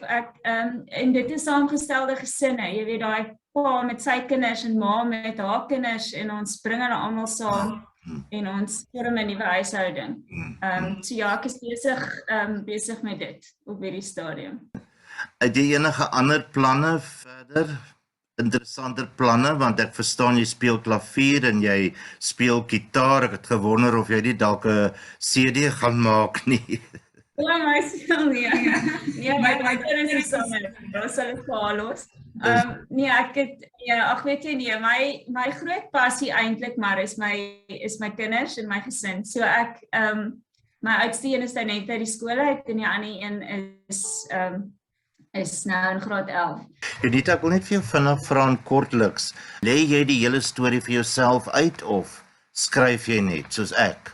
Ek skryf en dan weet ek glad nie wat aan die einde van die boek eers gaan gebeur nie. Ek doen dit presies soos jy. Ek het 'n paar idee van my karakter en ek weet waar hulle begin. Ek het ook geen idee waar hulle eindig nie. Ek selfs die dag wat ek klaar my boek maak, is vir my 'n verrassing. Ek sal sit en dan dink ek soos ek dink hy's nou klaar. Ja. So dit is so. Ek het ook geen idee nie. So maar dit is ja, Nico, ek is op mal daaroor. So dit is asof jy so saam met die ander lesers ook maar net sien wat gaan gebeur en ek is ook maar nie altyd mal oor wat my karakters aanvang nie en partykeer is ek kwaad vir hulle. Ek het met Elvis op 'n sim onthou ek dit is 'n boek wat oor alkoholisme gaan en is die pa wat